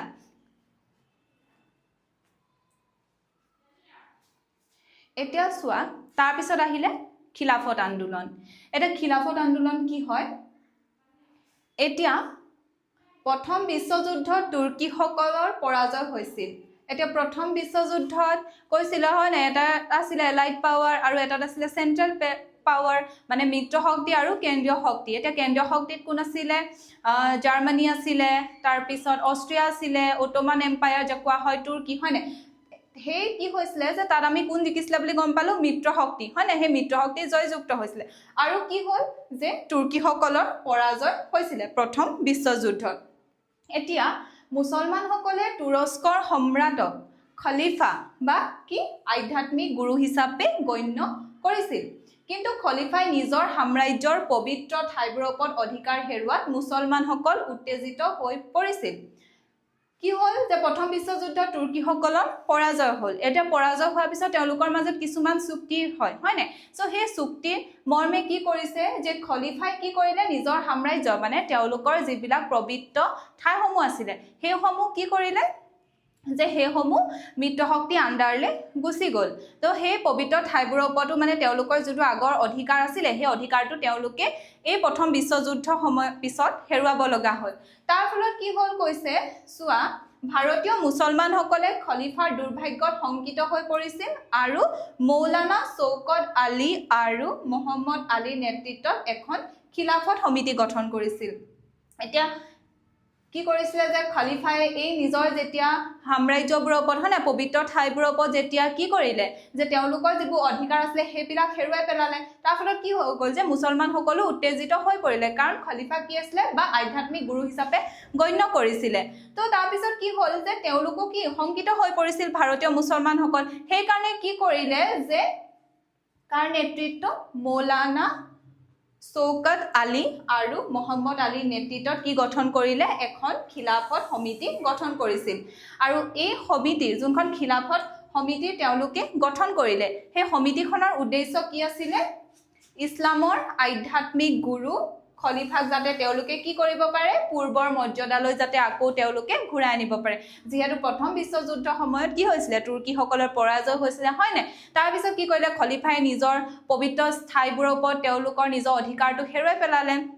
চুক্তি মৰ্মে তা হেতু কাৰণে কি হ'ল যে তাৰ ফলত কি হ'ল ভাৰতীয় মুছলমানসকলো শংকিত হৈ পৰিলে সেইকাৰণে খলিফাৰ যাতে আগৰ স্থানটো আকৌ ঘূৰাই পায় হয় না তাৰ কাৰণে কি কৰিলে তেওঁলোকে এখন খিলাফত সমিতি গঠন কৰিছিলে এতিয়া চাবা গান্ধীজী কি কৰিলে গান্ধীজী এই ক্ষেত্ৰত তেওঁলোকক সহায় কৰিলে কেলে গান্ধীজী ৰাষ্ট্ৰীয় স্বাৰ্থত ভাৰতীয় হিন্দু আৰু মুছলমানক ঐক্যবদ্ধ কৰিবলৈ ইয়াক এটা সুযোগ হিচাপে গ্ৰহণ কৰিছিল আৰু খিলাফত আন্দোলনলৈ কি কৰিলে মুকলি সমৰ্থন আগবঢ়ালে যেহেতু কি হিন্দু আৰু মুছলমান যদি একতাৰে থাকে হয় না তেতিয়া তেওঁলোকে যদি একেলগে ব্ৰিটিছৰ বিৰুদ্ধে আন্দোলন কৰে তেতিয়া ভাৰতে কি হ'ব যে কম সময়ৰ ভিতৰতে স্বাধীনতা লাভ কৰিব পাৰিব বুলি তেওঁ ভাবিলে আৰু তেওঁ ভাবিলে যে এইটো এটা ভাল সুযোগ তেওঁলোকৰ আকৌ একতাৰ মাজলৈ অনা সেইকাৰণে কি কৰিলে যে ৰাষ্ট্ৰীয় স্বাৰ্থত আৰু ভাৰতীয় হিন্দু মুছলমানক ঐক্যবদ্ধ কৰিবলৈ এটা সুযোগ হিচাপে ললে আৰু খিলাফত আন্দোলনলৈ গান্ধীজীয়ে কি কৰিলে তেওঁ এটা মুকলি সমৰ্থন আগবঢ়াই দিলে তেওঁ কিন্তু ক'লে কি খিলাফত সমিতিক অহিংস অসহযোগ আন্দোলনৰ অবিহনে নিজৰ দাবী উত্থাপন কৰি চৰকাৰৰ দাবীসমূহ মানি লবলৈ বাধ্য কৰিব পাৰিব বুলি পতিয়ন নিয়াইছিল তেওঁ কি কৈছে তেওঁটো প্ৰথম পাই এটাই কথা কৈছে হয় নাই যে অহিংস তেওঁ সেইকাৰণে কৈছে যে অহিংস আৰু অসহযোগ আন্দোলনৰ অবিহনে নিজৰ মানে অসহযোগ আন্দোলনৰ জৰিয়তে কি কৈছে যে তেওঁ তাৰ জৰিয়তেহে তেওঁ কি নিজৰ দাবীবোৰ তেওঁলোকে উত্থাপন কৰিব পাৰিব বুলি কৈছে কোনে কৈছে মহাত্মা গান্ধী এতিয়া গম পালানে খিলাফত আন্দোলনৰ কথা তাৰ পিছত আহিলে চোৱা অসহযোগ আন্দোলন 1920 পৰা 22 ভিতৰত গম পালানে 1920 চনত আৰম্ভ হৈছিল আৰু 1922 চনত কি সমাপ্তি ঘটিছিল এতিয়া অসহযোগ মানে কি বাৰু এতিয়া অসহযোগ মানে কি সহযোগিতা আগ নবহুৱা হয় না অসহযোগ মানে গান্ধীজীয়ে কৈছিলে যে ব্ৰিটিছে কিয় আমাৰ ওপৰত ইমান শাসন চলাই থাকিব পাৰিছে আমি তেওঁ প্ৰত্যেকটো ক্ষেত্ৰতে কি ব্ৰিটিছৰ সহযোগী হৈ আছো হয় না তেওঁলোকে যি কৈছে আমি মানিছো বা তেওঁলোকৰ লগত আমি সহযোগিতা আগবঢ়াইছো সেই কাৰণে তেওঁলোকে আমাৰ ওপৰত কি অধিকাৰ দেখাই আছে সেই কাৰণে গান্ধীজী কি কৈলে যে আমি কি কৰিম যে ব্ৰিটিছৰ লগত আমি অসহযোগ কৰিম বা তেওঁলোকৰ লগত আমি সহযোগিতা আগ নবঢ়াও এতিয়া চাবা যে অসহযোগ আন্দোলনৰ বিষয়ে এতিয়া কৈছে যে ভাৰতৰ স্বাধীনতা সংগ্ৰামৰ ইতিহাসত অসহযোগ আন্দোলন এক গুৰুত্বপূৰ্ণ অধ্যায় এই আন্দোলনটো কাৰ নেতৃত্বত চলিছিল ভাৰতীয় জাতীয় কংগ্ৰেছৰ নেতৃত্বত 1920 চনৰ পৰা 1922 চনলৈ চলিছিল ঠিক আছে এতিয়া কি কৈছে অসহযোগ আন্দোলনৰ যোনসকল আন্দোলনকাৰী আছিলে সেইসকলে কি কৰিলে যে ব্ৰিটিছৰ সামগ্ৰী কিনিবলৈ অমান্তি হৈছিল আৰু তেওঁলোকে কৈছিলে কি তেওঁলোকে থলুৱা কুটিৰ শিল্পৰ সামগ্ৰীহে ব্যৱহাৰ কৰিব ঠিক আছে মানে তেওঁলোকে ব্ৰিটিছৰ যোনবোৰ সামগ্ৰী আছিল সেইসমূহ তেওঁলোকে কৈছিলে যে আমি সেইসমূহ সামগ্ৰী ব্যৱহাৰ নকৰো আৰু কি কৰিম যে আমি থলুৱা কুটিৰ শিল্প সামগ্ৰীহে ব্যৱহাৰ কৰিম মানে তেওঁলোকে কি কৰি দিছিলে যে ব্ৰিটিছৰ লগত অসহযোগিতা কৰিবলৈ আৰম্ভ কৰি দিছিলে এই আন্দোলনটোৰ জৰিয়তে এতিয়া এই যোনটো আন্দোলন আছিলে অসহযোগ আন্দোলন তাৰ মুখ্য লক্ষ্য কি আছিলে যাতে ভাৰতবৰ্ষৰ মৰ্যাদা আৰু অখণ্ডতা শান্তিপূৰ্ণভাৱে অটুট ৰখা এইটো আছিলে কি এই আন্দোলনৰ মুখ্য লক্ষ্য যোনটো অসহযোগ আন্দোলন 1920 চনত গঢ়ি উঠিছিলে এতিয়া চোৱা আমাৰ অসহযোগ আন্দোলন যে হ'ল হয় না তাৰ কিছুমান কাৰক আছে বা কাৰণ আছে যে অসহযোগ আন্দোলন গঢ়ি উঠাৰ মূল কাৰণসমূহ কি আছিলে যে প্ৰথম বিশ্বযুদ্ধত ভাৰতীয়সকলৰ অসন্তুষ্টি কিয়নো ইয়াৰ ফলত ভাৰতৰ অৰ্থনীতি আৰু ইয়াৰ মানৱ সম্পদত বিৰূপ প্ৰভাৱ পৰিছিল এতিয়া প্ৰথম বিশ্বযুদ্ধত কি হৈছিলে পালোৱে হয় নাই ভাৰতীয়সকল কি কৃষকসকল দৰিদ্ৰগ্ৰস্ত হৈছিলে মূল্য বৃদ্ধি হৈছিলে তেওঁলোকৰ ওপৰত বেছি কৰ আৰোপ কৰিছিলে হয় নাই বা বিভিন্ন ধৰণৰ এনেকুৱা সমস্যাসমূহ হৈছিলে সো তাৰ ফলত কি হ'ল যে তেওঁলোকৰ এই অসন্তুষ্টিৰ ফলতে কি কৈছিলে যে অসহযোগ আন্দোলন আৰম্ভ হৈছিলে এটো আছে এটা প্ৰধান কাৰণ তাৰ পিছত চোৱা 1919 চনত আমাৰ কি আহিছিলে বাও 1919 চনত আমাৰ আহিছিলে কি ৰাওলাইট আইন হয় নে এই ৰাওলাইট যিখন এক বা ৰাওলাইট আইনৰ জৰিয়তে ব্ৰিটিছৰ বৰ্ধিত দমনমূলক নীতি গ্ৰহণ এই আইনে কি কৰিছিলে যে সন্ত্ৰাসবাদৰ সন্দেহত যিকোনো লোকক 2 বছৰ বিনা বিচাৰে কাৰাগাৰত নিক্ষেপ কৰা কৰ্তৃত্ব কাক দিছিলে ব্ৰিটিছ চৰকাৰ প্ৰদান কৰিছিলে যেতিয়া মই 1919 চনৰ ৰাওলাইট আইনৰ বিষয়ে পঢ়ালো তেতিয়া কলোৱে হয় না যে তোমালোকক যে 1919 চনত কি কৰিছিলে যে ব্ৰিটিছ আমাক দমন কৰিবৰ কাৰণে এই আইনখন প্ৰণয়ন কৰিছিলে যাতে যদি বিদ্ৰোহী বুলি গম পায় বা ব্ৰিটিছৰ বিৰুদ্ধে ষড়যন্ত্ৰ কৰিছে বুলি যদি গম পায় তেওঁলোকে কি কৰিব যে তেওঁলোকে সেই সন্দেহৰ ভিত্তিতে এজন মানুহক কি কৰিব পাৰে যে 2 বছৰ তেওঁক বিনা বিচাৰে কাৰাদণ্ড বিহিব পাৰে এই আইনখনৰ অধীনত সো সেই কাৰণে কি কৰিছিলে যে 1919 চনৰ ৰাওলাইট আইনৰ প্ৰতিবাদ কৰিছিলে আৰু এটো হৈছে এটা কি অসহযোগ আন্দোলনৰ উল্লেখযোগ্য কাৰক তাৰ পিছত চোৱা 1919 চনৰ আৰু কি সংঘটিত হৈছিলে জালিয়ানৱালাবাগৰ হত্যাকাণ্ড সো তাৰ প্ৰতিবাদ স্বৰূপে কি কৰিছিলে এই অসহযোগ আন্দোলনৰ আৰম্ভণি হৈছিলে ঠিক আছে তাৰ পিছত চোৱা ব্ৰিটিছসকলৰ দ্বাৰা ভাৰতবৰ্ষত অৰ্থনৈতিক শোষণ জানাই হয় না ব্ৰিটিছসকলে কি কৰিছিলে আমাৰ শাসন আৰু শোষণ এই দুটা বস্তু একেলগে চলাই নিছিলে তেওঁলোকে আমাক কি কৰিছিলে অৰ্থনৈতিকভাৱে শোষণ কৰিছিলে আমাৰ সম্পদসমূহ তেওঁলোকে নিৰ্গমন কৰিছিলে বা তেওঁলোকৰ বস্তুবোৰ কি আমাৰ ইয়াত অধিক দামত বিক্ৰী কৰিছিলে সো হেতু এটা কাৰণ আছিল তাৰ পিছত যোনটো আমি পাইছিলো খিলাফত আন্দোলন হয়নে বা ভাৰতীয় মুছলমান সকলৰ দ্বাৰা আৰব সাম্ৰাজ্যৰ সুৰক্ষা হকে আৰম্ভ হোৱা কি খিলাফত আন্দোলন সো এইকেইটা কি আছে যে এইকেইটা হৈছে অসহযোগ আন্দোলনৰ কেইটামান উল্লেখযোগ্য কাৰণ এতিয়া চোৱা অসহযোগ আন্দোলনৰ কাৰ্যসূচীসমূহ কি আছিল বাৰু এটা অসহযোগ আন্দোলনৰ ফলত কি হৈছিল যে হিন্দু আৰু মুছলমানৰ মাজত একতা বৃদ্ধি হৈছিল আৰু তেওঁলোকে কি হিন্দু আৰু মুছলমান সকলোৱে একেলগে এই যেটো আন্দোলন আছিল সেই আন্দোলনটোত একেলগে অংশগ্ৰহণ কৰিছিল তেওঁলোকে কি কৰিছিল যে বিদেশী বস্তু তেওঁলোকে জ্বলাই দিছিল আৰু তেওঁলোকে কি কৈছিল যোনবোৰ বিদেশী বয় বস্তু বিক্ৰী কৰে সেই দোকানসমূহ তেওঁলোকে একেবাৰে বৰ্জন কৰি দিছিল আৰু যিসমূহ তেওঁলোকৰ থলুৱা সেই থলুৱা বস্তুবিলাকহে তেওঁলোকে ব্যৱহাৰ কৰিবলৈ লৈছিল এতিয়া কি হ'ল যে সেই আন্দোলনটোত ছাত্ৰৰ পৰা আৰম্ভ কৰি ছাত্ৰ সমাজৰ পৰা আৰম্ভ কৰি সকলো প্ৰকাৰৰ জনসাধাৰণ বা সকলো জনসাধাৰণে কি কৰিছিলে উলাই আহিছিলে হয় নাই সেই কাৰণে কি হ'ল যে তেওঁলোকে কি কৰিছিলে যে ছাত্ৰ সমাজে তেওঁলোকৰ যোনবোৰ ব্ৰিটিছৰ আণ্ডাৰত থকা কলেজ স্কুল তেওঁলোকে ত্যাগ কৰিছিলে আৰু আন্দোলনত জপিয়াই পৰিছিলে সেই কাৰণে কি কৰিছিলে যাতে সেই ছাত্ৰসকলৰ কি হয় সেই ছাত্ৰসকলৰ যাতে শিক্ষাটো সম্পূৰ্ণ হয় সেই কাৰণে কি কৰিছিলে কংগ্ৰেছে সেই সময়ত কি কৰিছিলে চোৱা কাশী বিদ্যাপীঠ বেনাৰস বিদ্যাপীঠ দৰে জাতীয় শিক্ষানুষ্ঠান গঢ়ি তুলিছিল তাৰ পাছত সেই সময়তে কি হৈছিলে যে 20,000 চৰখা জটৰ নিৰ্মাণ কৰা হৈছিল যাতে কি সকলে কি কৰিব পাৰে যে খাদী বস্ত্ৰ ব্যৱহাৰ কৰিব পাৰে হয় নাই কিয়নো সেই অসহযোগ আন্দোলনৰ সময়ত কি কৰা হৈছিল যে বিদেশী বস্তু বৰ্জন কৰা হৈছিল বিদেশী বয় বস্তু জ্বলাই দিয়া হৈছিল সেই কাৰণে কি কৈছিল যে এটো সময়তে 20,000 চৰখা বা জটৰ নিৰ্মাণ কৰা হৈছিল যাতে কি সকলোৱে যাতে খাদী বস্ত্ৰ ব্যৱহাৰ কৰিব পাৰে এতিয়া চোৱা অসহযোগ আন্দোলনৰ খৰচ পাতিৰ বাবে গঢ়ি তোলা তিলক স্বৰাজ পুঁজিয়ে কম সময়ৰ ভিতৰতে 1 কোটিতকৈও অধিক টকা সংগ্ৰহ কৰিবলৈ সক্ষম হৈছে এতিয়া এই তিলক স্বৰাজ পুঁজিটো কেলে খোলা হৈছে যাতে কি অসহযোগ আন্দোলনটো সুচাৰুৰূপে চলাই নিব পাৰে হয় না তাৰ কাৰণে তেওঁলোকে কি কৰিছিলে পুঁজি সংগ্ৰহ কৰিছিলে আৰু সেই অসহযোগ আন্দোলনৰ খৰচ পাতিৰ বাবে গঢ়ি তোলা তিলক স্বৰাজ পুঁজিয়ে কম সময়ৰ ভিতৰতে কি 1 কোটিতকৈও তেওঁলোকে অধিক টকা সংগ্ৰহ কৰিবলৈ সক্ষম হৈছিল এতিয়া গান্ধীজীয়ে কি কৰিছিলে যে গান্ধীজীয়ে যেহেতু আন্দোলনত নেতৃত্ব দিছিলে হয় নাই তেওঁ যেহেতু এজন নেতা হিচাপে তেওঁ প্ৰতিষ্ঠিত হৈছিলে বা তেওঁক লিডাৰ হিচাপে সকলোৱে মানি লৈছিলে বা তেওঁৰ কথা কি কৈছিলে যে তেওঁ যিহেতু আইন জানে বা তেওঁ যিহেতু পঢ়া শুনা কৰি আহিছে হয় নাই বা তেওঁ সুচাৰুৰূপে কি নেতৃত্ব দিব পাৰিছিলে আৰু সেইটো কাৰণে কি কৰিছিলে যে গান্ধীজীয়ে গোটেই দেশখনতে তেওঁ ঘূৰি ঘূৰি কি কৰিছিলে যে প্ৰচাৰ চলাইছিলে এতিয়া চোৱা জনসাধাৰণৰ মাজত তেওঁ জাগৰণ আনিবলৈ গান্ধীজীয়ে প্ৰায় গোটেই দেশখনে কি কৰিছিলে ভ্ৰমণ কৰিছিলে বিভিন্ন ঠাইত গৈ তেওঁ আন্দোলনটোৰ বিষয়ে জনাইছিলে গম পালা এইটো কি আছিলে এইটো আছিলে অসহযোগ আন্দোলনৰ কাৰ্যসূচী এতিয়া চোৱা এতিয়া কোৱা হৈছে যে অসহযোগ আন্দোলনৰ ইতিবাচক আৰু নেতিবাচক দুইটা দিশে আছে বুলি কৈছে এতিয়া ইতিবাচক দিশসমূহ হ'ল কি হাতেৰে সূতা কটা আৰু তাঁত বোৱা শিল্পৰ উন্নতিৰ জৰিয়তে স্বদেশী আন্দোলনটা গঢ়ি তুলিছিল এতিয়া আমি আগৰ যোনটো অধ্যায় আছিলে হয় তাত আমি স্বদেশী আন্দোলনৰ বিষয়টো পঢ়িছোৱে এতিয়া কি কৰিছিলে যে সেইটো টাইমত কি হ'ল হাতেৰে সূতা কটা আৰু তাঁত বোৱা শিল্প উন্নতি হৈছিলে মানে সকলোৱে কি কৰিছিলে যে খাদী বা স্বদেশী বয় বস্তু যিহেতু ব্যৱহাৰ কৰিছিলে হয় নে তাৰ পিছত কি কৈছে যে হিন্দুসকলৰ মাজত অস্পৃশ্যৰ দূৰীকৰণৰ প্ৰচেষ্টা চলাইছিলে আগতে কি কৈছিলে যে যিসকল নিম্ন জাতি থাকে হিন্দুসকলৰ মাজতে যিসকল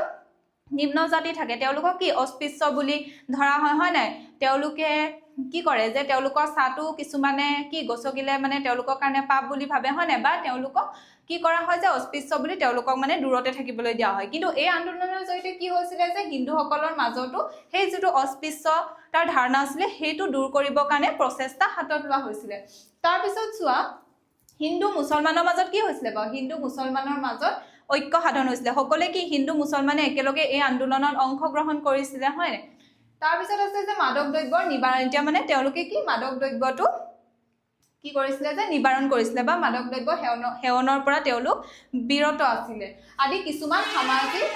উন্নতি সাধন অসহযোগ আন্দোলনৰ অৱদান এইকেইটা হৈছে কি অসহযোগ আন্দোলনৰ কেইটামান ইতিবাচক দিশ এতিয়া আমি চাম যে অসহযোগ আন্দোলনৰ নেতিবাচক দিশ বুলি কোন কেইটাক কৈছে এতিয়া চোৱা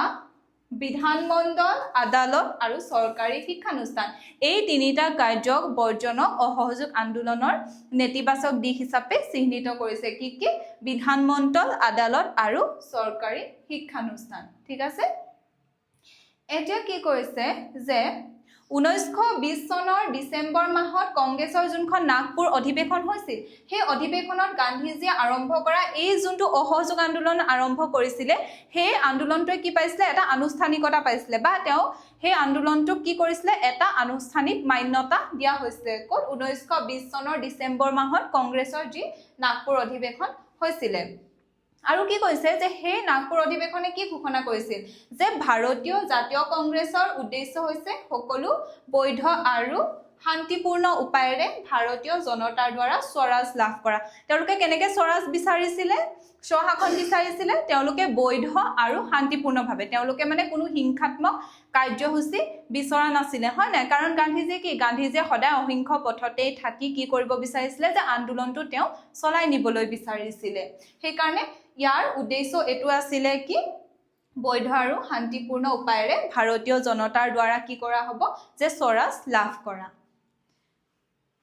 এতিয়া চোৱা অসহযোগ আন্দোলন চলি আছিলে হয় না ইমান ধুনীয়াকৈ চলি আছিলে সো সেই অসহযোগ আন্দোলনৰ কিয় সামৰণি পৰিলে বা কিয় সেই আন্দোলনটো ৰখাই দিব লগা হ'ল এতিয়া গান্ধীজীয়ে সদায় কিহত বিশ্বাস কৰিছিলে গান্ধীজীয়ে সদায় মানে অহিংসাকে বিশ্বাস কৰিছিলে হয় নাই মানে শান্তিপূৰ্ণ উপায়েৰে হ'ব লাগে তেওঁ মানে কোনো হিংসাত্মক কাৰ্যসূচীক তেওঁ কি কৰা নাছিলে তেওঁ সমৰ্থন কৰা নাছিলে কিন্তু কি হ'ল চোৱা 1922 চনৰ 5 ফেব্ৰুৱাৰী তাৰিখে উত্তৰ প্ৰদেশৰ গৌৰখপুৰ জিলাৰ চৌৰিচুৰাত কি হ'ল স্থানীয় পুলিচ আৰু প্ৰতিবাদকাৰীৰ মাজত হিংসাত্মক সংঘৰ্ষ সংঘটিত হৈছিল কোন 1922 চনৰ 5 ফেব্ৰুৱাৰী ক'ত হৈছিলে উত্তৰ প্ৰদেশৰ গৌৰখপুৰ জিলাৰ চৌৰিচুৰাত মানে তাৰ থকা স্থানীয় পুলিচ আৰু যোনসকল প্ৰতিবাদকাৰী আছিলে সেই প্ৰতিবাদকাৰীসকলৰ মাজত এটা হিংসাত্মক সংঘৰ্ষটা সংঘটিত হৈছিলে আৰু এই সংঘৰ্ষত কি হ'ল সংঘৰ্ষত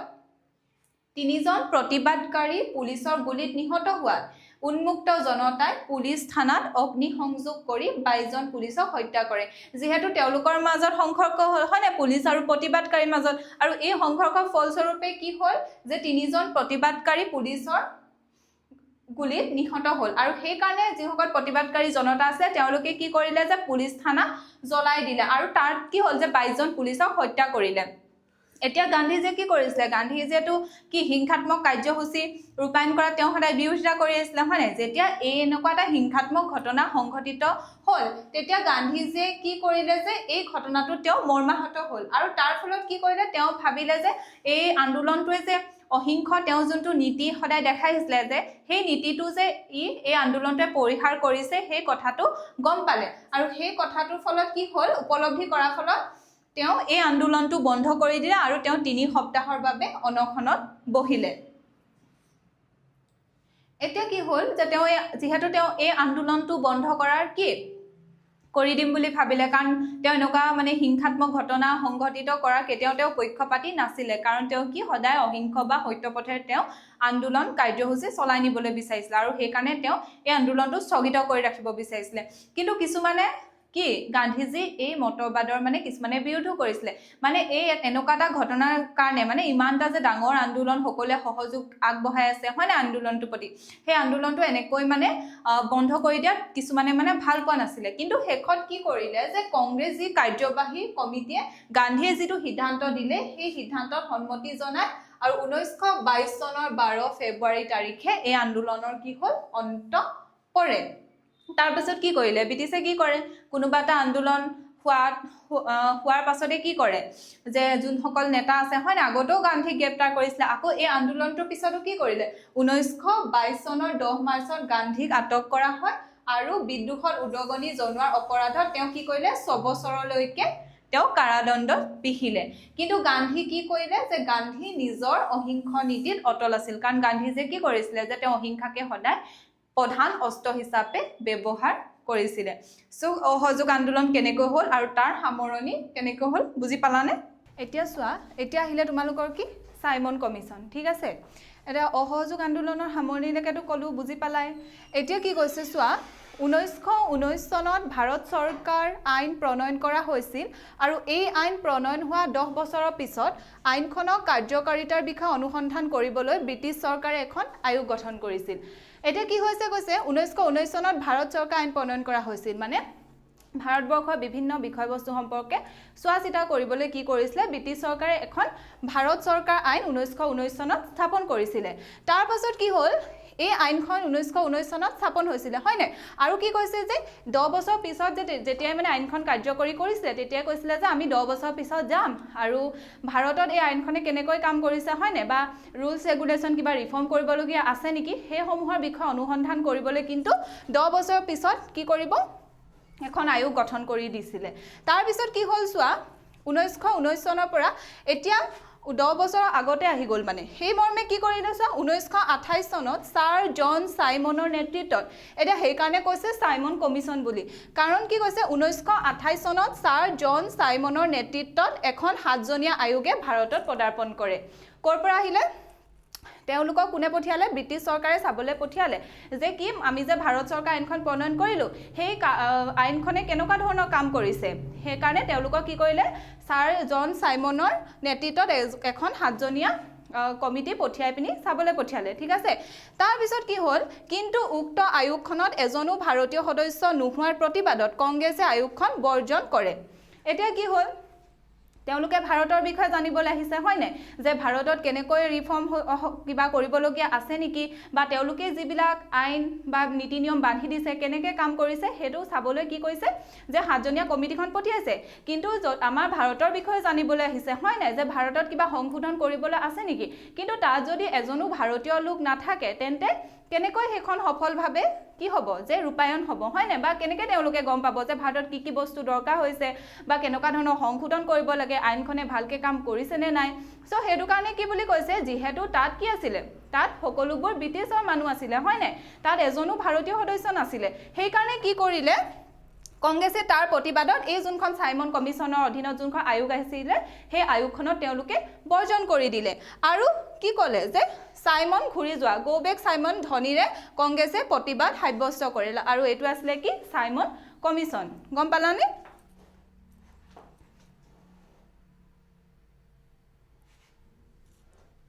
তাৰ পিছত এতিয়া চোৱা পূৰ্ণ স্বৰাজৰ দাবী এতিয়া কি বিচাৰিছিলে আগতে কি বিচাৰিছিলে আমাৰ স্বৰাজ বিচাৰিছিলে হয় নাই কিন্তু এতিয়া কি হৈ গ'ল চোৱা এতিয়া কি দাবী আহিব এতিয়া পূৰ্ণ স্বৰাজৰ দাবী কৰিলে 1929 চনত লাহোৰত জৱাহৰলাল নেহেৰু সভাপতিত্বত বহা কংগ্ৰেছ অধিৱেশনত ভাৰতীয়সকলৰ মূল আকাংক্ষা হিচাপে পূৰ্ণ স্বৰাজৰ দাবী উত্থাপন কৰিলে এতিয়া ভাৰতীয়সকলে ক'লে কি আমাক সকলো ক্ষেত্ৰতে কি লাগিব আমাক স্বাধীনতা লাগিব আমাক এতিয়া অকল কি কয় স্বৰাজ নহয় আমাক এটা পূৰ্ণ স্বৰাজ লাগিব মানে আমাক সকলো ক্ষেত্ৰতে কি লাগিব আমি স্বাধীন হ'বলৈ বিচাৰো হয়নে হেতু ক'ত কৰিলে 1929 চনত লাহোৰত জৱাহৰলাল নেহেৰু সভাপতিত্বত বহা কংগ্ৰেছ অধিৱেশনত ভাৰতীয়সকলে কিহৰ দাবী কৰিলে যে আমাক এতিয়াৰ পৰা কি লাগিব আমাক এতিয়াৰ পৰা পূৰ্ণ স্বৰাজ লাগিব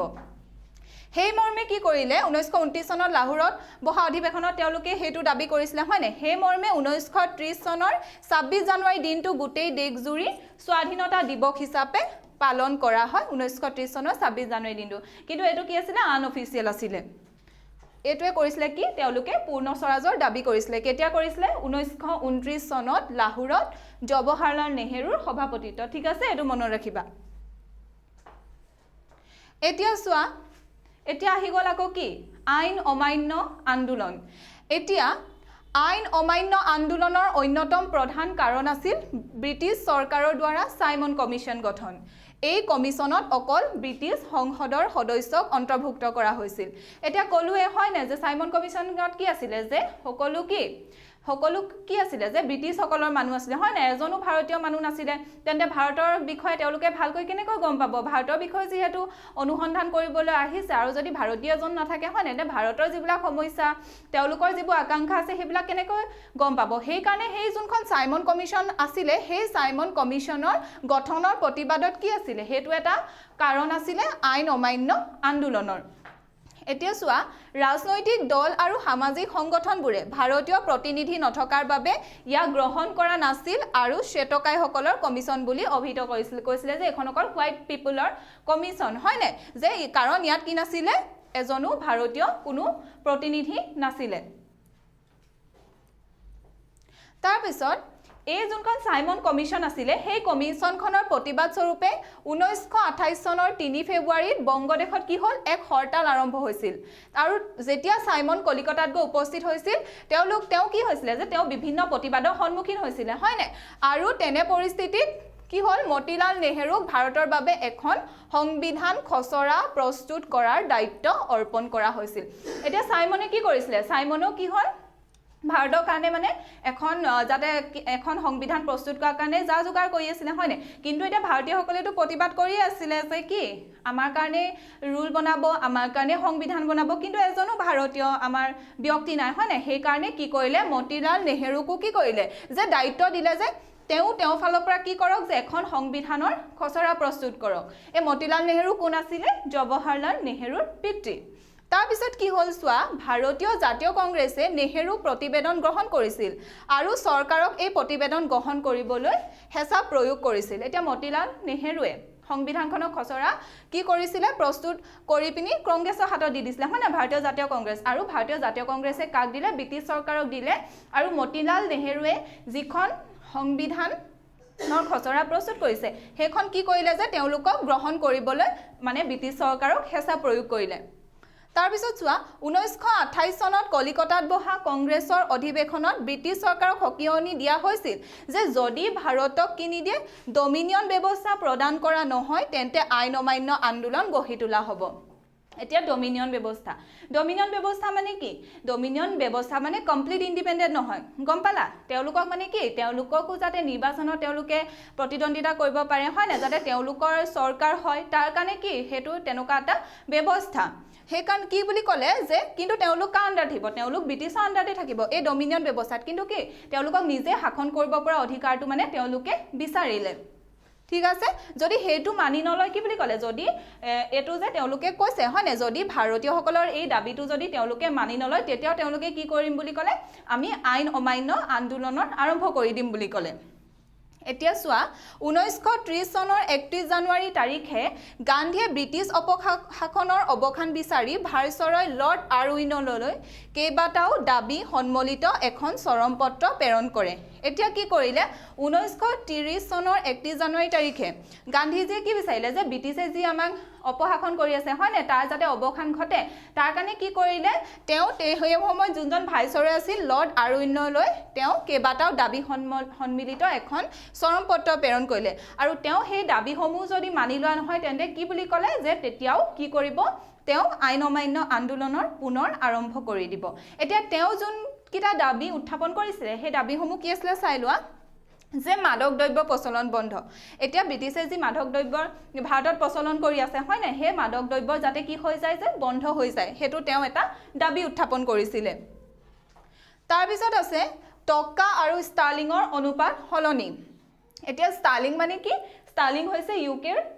মুদ্ৰা সো টকা আৰু ষ্টাৰ্লিংৰ যোনটো অনুপাত আছিল হয় না যাইটো তাৰতম্য আছে হেতু কি কৰিবলৈ ক'লে হলনি কৰিবলৈ ক'লে তাৰ পাছত 3 নম্বৰ দাবীটো দিলে চোৱা মাটিৰ খাজনাৰ পৰিমাণ কম কৰা এতিয়া কি হ'ল হে সময়ত ব্ৰিটিছে কি কৰিছিলে বহুতো কৰ আৰোপ কৰিছিলে হয় না কৃষকৰ ওপৰত আৰু মাটি খাজনা লগাইছিলে সেই কাৰণে কৈছে কি মাটি খাজনাৰ পৰিমাণটো কম কৰি দিবলৈ কৈছিলে তাৰ পিছত লোন কৰ বন্ধ কৰা লোন মানে কি নিমখ এতিয়া তেওঁলোকৰ কি ব্ৰিটিছে নিমখৰ ওপৰতো 65% কি লগাইছিলে টেক্স লগাইছিলে হয় না গান্ধীজীয়ে কৈছিলে যে হে লোন কৰটো কি কৰি দিয়া বন্ধ কৰি দিবলৈ কৈছিলে তাৰ পিছত 5 নম্বৰ দাবীটো কি দিছিলে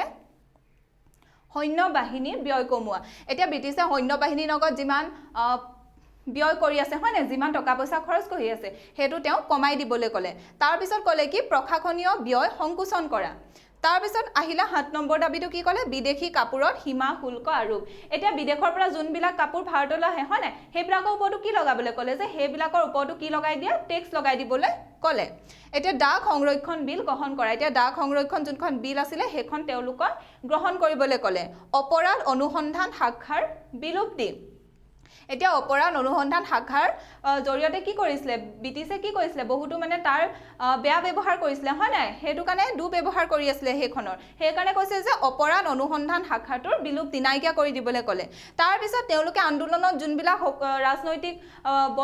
বন্দী কৰি থৈছিলে হয় নাই যিবিলাক ৰাজনীতিবিদসকলক সেই নেতাসকলক কি কৈছিলে যোনখিনি সকলো বন্দী ৰাজনৈতিক নেতাসকলৰ বা সেই বন্দীবিলাকক কি কৈছিলে মুক্তি দি দিবলৈ কৈছিলে তাৰ পিছত যোনটো 11 নম্বৰ দাবীটো কি ক'লে যে আত্মৰক্ষাৰ কাৰণে সাধাৰণ নাগৰিকক অস্ত্ৰ ৰাখিব পাৰে তাৰ কাৰণে তেওঁলোকক বৈধতা প্ৰদান কৰিবলৈ ক'লে আৰু এই 11টা দাবী কোনে উত্থাপন কৰিলে মহাত্মা গান্ধীয়ে আৰু তেওঁ ক'লে যে তেওঁ এই যোনকিটা দাবী কৰি দিছে সেই দাবীকেইটা যদি মানি নলয় তেতিয়া কি হ'ব তেতিয়াও আমি কি কৰিম যে আইন অমান্য আন্দোলনৰ আৰম্ভ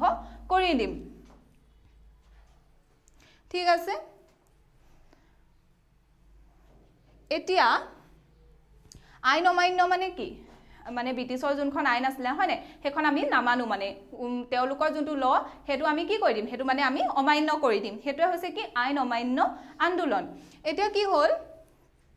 আইন অমান্য আন্দোলন 1930 চনত গান্ধীৰ লোন সত্যাগ্ৰহৰ জৰিয়তে আৰম্ভ হৈছিল যাক দাণ্ডী যাত্ৰা বুলি জনা যায় এতিয়া গান্ধীজীয়ে কি কৰিলে যে আইন অমান্য আন্দোলনৰ এটা কাৰণ হিচাপে কিহক ললে লোনক মানে নিমখক হয় নে হেতু তেওঁ এটা কাৰণ হিচাপে ললে কেলে সেই সময়ত কি কৰিছিলে যোনটো নিমখ বা লোন আছিল হয় নে হেতু অকল কোনে মানে বনাব পাৰিছিলে হেতু অকল অধিকাৰ আছিল বনোৱাৰ ব্ৰিটিছৰ আৰু কি কৈছে এতিয়া নিমখটো কি কৰে সকলো মানুহে ব্যৱহাৰ কৰে হয় না ৰিচ হক পোৰ হক ধনী দুখীয়া হেতু কাৰণে কি কৰিছে যে এই আন্দোলনটোৰ জৰিয়তে কি নিমখক তেওঁ এটা কাৰণ হিচাপে বাছি লৈছে যাতে কি সকলো মানুহে এই আন্দোলনটোত যোগদান কৰে তাৰ পিছত কি কৰিছে যে ব্ৰিটিছে কি কৰিছিলে যে এই লোনৰ ওপৰতো কি লগাইছিলে টেক্স লগাইছিলে হয় না বহুত সেই কাৰণে তেওঁ লোনক কি কৈছে বা নিমখক তেওঁ এটা আন্দোলনৰ এটা আইন অমান্য আন্দোলনৰ এটা কাৰণ হিচাপে বাছি লৈছিলে তাৰ পিছত কি কৈছে সেই কাৰণে কি কৰিলে আইন অমান্য আন্দোলন 1930 চনত গান্ধীৰ লোন সত্যাগ্ৰহৰ জৰিয়তে আৰম্ভ হৈছিল যাক আমি কি বুলি কওঁ দাণ্ডী যাত্ৰা বুলিও জনা যায় এটা দাণ্ডী যাত্ৰা বুলি কেলে কোৱা হয় চাবা এতিয়া 1930 চনৰ 22 মাৰ্চত এই যেটো দাণ্ডী যাত্ৰা সেই যাত্ৰাৰ আৰম্ভণি হৈছিল এতিয়া গান্ধী আৰু তেওঁ যিসকল অনুগামী আছিলে সেই সকলে কি কৰিলে আহমেদাবাদৰ সবৰমতী আশ্ৰমৰ পৰা ভাৰতৰ পশ্চিম উপকূলত থকা দাণ্ডী নামৰ গাঁওখনলৈ যাত্ৰা কৰিছিল দাণ্ডী আছিলে কি এখন গাঁও হয়নে সো তেওঁ কি কৰিছিলে তেওঁক অনুগামীসকলক লৈ গান্ধীজীয়ে কি কৰিছিলে 1930 চনত 22 মাৰ্চত এই দাণ্ডি নামৰ সবৰমতী আশ্ৰমৰ পৰা ক'লে গৈছিলে এই দাণ্ডি নামৰ গাঁওখনলৈ যাত্ৰা কৰিছিলে একেৰাহে কিমান দিন গৈছিলে একেৰাহে 25 দিন যাত্ৰা কৰি প্ৰায় 385 কিলোমিটাৰ দূৰত্ব অতিক্ৰম কৰাৰ পাছত তেওঁলোকে কিমান চনৰ 1930 চনৰ 6 এপ্ৰিল তাৰিখে কি হ'ল সেই দাণ্ডি নামৰ গাঁওখনত উপস্থিত হ'লগৈ তাৰ পিছত চোৱা ইয়াতে লোন আইনৰ বিৰোধিতা কৰি গান্ধীয়ে নিজে লোন প্ৰস্তুত কৰি চৰকাৰৰ প্ৰতি প্ৰত্যাহ্বানৰ সৃষ্টি কৰিছিলে এতিয়া কি আছিল যে তেওঁ ব্ৰিটিছৰ যোনটো ল আছিল হয় না যে লোন কোনে প্ৰস্তুত কৰিব পাৰে অকল ব্ৰিটিছসকলৰ হেতু একচেটিয়া অধিকাৰ অকল তেওঁলোকেহে কৰিব পাৰে এতিয়া গান্ধীয়ে তালে যাত্ৰা কৰি কি কৰিলে তাতে তেওঁ লোন আইনৰ বিৰোধিতা কৰি নিজে লোন প্ৰস্তুত কৰি দেখালে হয় না আৰু তাৰ জৰিয়তে তেওঁ কি কৰিলে যে চৰকাৰক প্ৰত্যাহ্বান জনালে যে তোমালোকৰ যোনটো লোন আইনৰ আমি কি কৰিছো আমি বিৰোধিতা কৰিছো হয় না বা সেই আইনখন আমি অমান্য কৰি দিছো বুজি পালা তাৰ পিছত চোৱা এতিয়া উত্তৰ পশ্চিম সীমান্ত প্ৰদেশত খান আব্দুল গফুৰ খান যাক কি বুলি জনা যায় সীমান্ত গান্ধী নামেৰে পৰিচিত নেতৃত্বত ৰেড চাৰ্জ হিচাপে জনপ্ৰিয় খুদাই খিদমতগাৰ্জ ঈশ্বৰৰ সেৱকসকলে আন্দোলনটো চলাই নিছিল এতিয়া সকলোৱেতো বেলেগ গান্ধীজীটো বেলেগ জায়গাত আছে হয় না বেলেগ জায়গাটো আন্দোলনটো বেলেগে নেতৃত্ব দি পিনি চলাই নিব পাৰিব কাৰণ তেওঁটো একে সময়তে সকলো ঠাইলে যোৱাটো সম্ভৱ নহয় সেই কাৰণে উত্তৰ পশ্চিম সীমান্ত প্ৰদেশত কোনে খান আব্দুল গফুৰ খান যাক কি বুলি জনা যায় সীমান্ত গান্ধী নামেৰে পৰিচিত সো তেওঁৰ নেতৃত্বত কি কৰিছিলে ৰেড চাৰ্জ মানে কি সেই গ্ৰুপৰ যোনসকল মানুহ আছিলে তেওঁলোকে কি পিন্ধে বাৰু ৰঙা চাৰ্ট পিন্ধাকে হয় না হেতু কাৰণে কৈছে যে ৰেড চাৰ্জ হিচাপে তেওঁলোক মানে তেনেকে ফেমাস সো তেওঁলোকে কি কৰিছিলে এই আন্দোলনটো আইন অমান্য আন্দোলনটো চলাই নিছিলে তাৰ পিছত কি হ'ল 1930 চনত কি হৈ আছিল যে আইন অমান্য আন্দোলন চলি আছিল হয় না সেই কাৰণে কি আছিল যে যোনখন আমাৰ লণ্ডনত অনুষ্ঠিত হৈছিল প্ৰথমখন ঘুৰণীয়া মেজমেল কংগ্ৰেছে বৰ্জন কৰিছিল এটা ঘুৰণীয়া মেজমেল হৈছিল প্ৰথম ঘুৰণীয়া মেজমেল হয় না পিছত পাবা দ্বিতীয় ঘুৰণীয়া মেজমেল আছে তৃতীয় ঘুৰণীয়া মেজমেলো হৈছিল এতিয়া কি কৈছে হেতু সময়ত আইন অমান্য আন্দোলন চলি আছিল হয় না এটা হেতু কাৰণে কি কৰিলে আইন অমান্য আন্দোলন চলি থকাৰ কাৰণে গান্ধীজীয়ে কি কৰিলে যোনখন লণ্ডনত অনুষ্ঠিত হৈছিল প্ৰথম ঘুৰণীয়া মেজমেল তেওঁলোকে বৰ্জন কৰিলে কংগ্ৰেছে মানে বৰ্জন কৰি দিলে এটা হে ঘুৰণীয়া মেজমেলখনত কি আলোচনা কৰিবলৈ লৈছিলে এতিয়া সাইমনে কি কৰিছিলে যে তেওঁ সংবিধানৰ এখন ড্ৰাফট প্ৰস্তুত কৰিছিলে হয় নাই মতিলাল নেহেৰুও কৰি দিছিলে সো তেওঁলোকৰ যি সংবিধান মানে তেওঁলোকে সকলোৰে কি হ'ব যে সংবিধান প্ৰণয়ন কৰিবৰ কাৰণে তেওঁলোকে যিবিলাক খচৰা প্ৰস্তুত কৰি দিছিলে সেই সকলোবিলাক লৈ মানে লণ্ডনত কি হোৱা কথা আছিল যে আলোচনা হোৱা কথা আছিল এটা আইন অমান্য আন্দোলনত ব্যস্ত থকাৰ বাবে কি গান্ধীজীয়ে সেই তাত প্ৰথম ঘুৰণীয়া মেজমেলত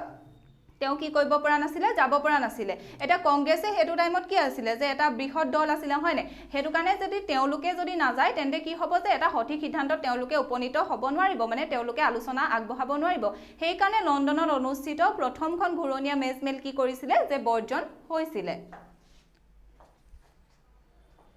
তাৰ পিছত চোৱা আহিলে গান্ধী আৰউইন চুক্তি এটা গান্ধী আৰু আৰউইনৰ মাজত কি চুক্তি হ'ল আমি চাম 1931 চনত এটা গান্ধী যেটো আন্দোলন চলাই আছিল হয় না সো চলাই থকাৰ কাৰণে কি হ'ল আৰউইনক মানে ব্ৰিটিছ চৰকাৰে ক'লে যে গান্ধীৰ লগত কি কৰা যে এখন বুজাবুজি চুক্তি কৰা যাতে তেওঁ আন্দোলনটো কি কৰে আন্দোলনটো তেওঁ ৰখাই দিয়ে বা তেওঁ যাতে কি আমাৰ যোন যি ঘুৰণীয়া মেজমেল হয় সেই ঘুৰণীয়া মেজমেলত যাতে অংশগ্ৰহণ কৰে হয় না সেই কাৰণে আৰউইন আহিলে গান্ধীৰ ওচৰলে আৰু তেওঁলোকৰ মাজতে এখন কি হ'ল বুজাপৰা এখন চুক্তি সম্পন্ন হ'ল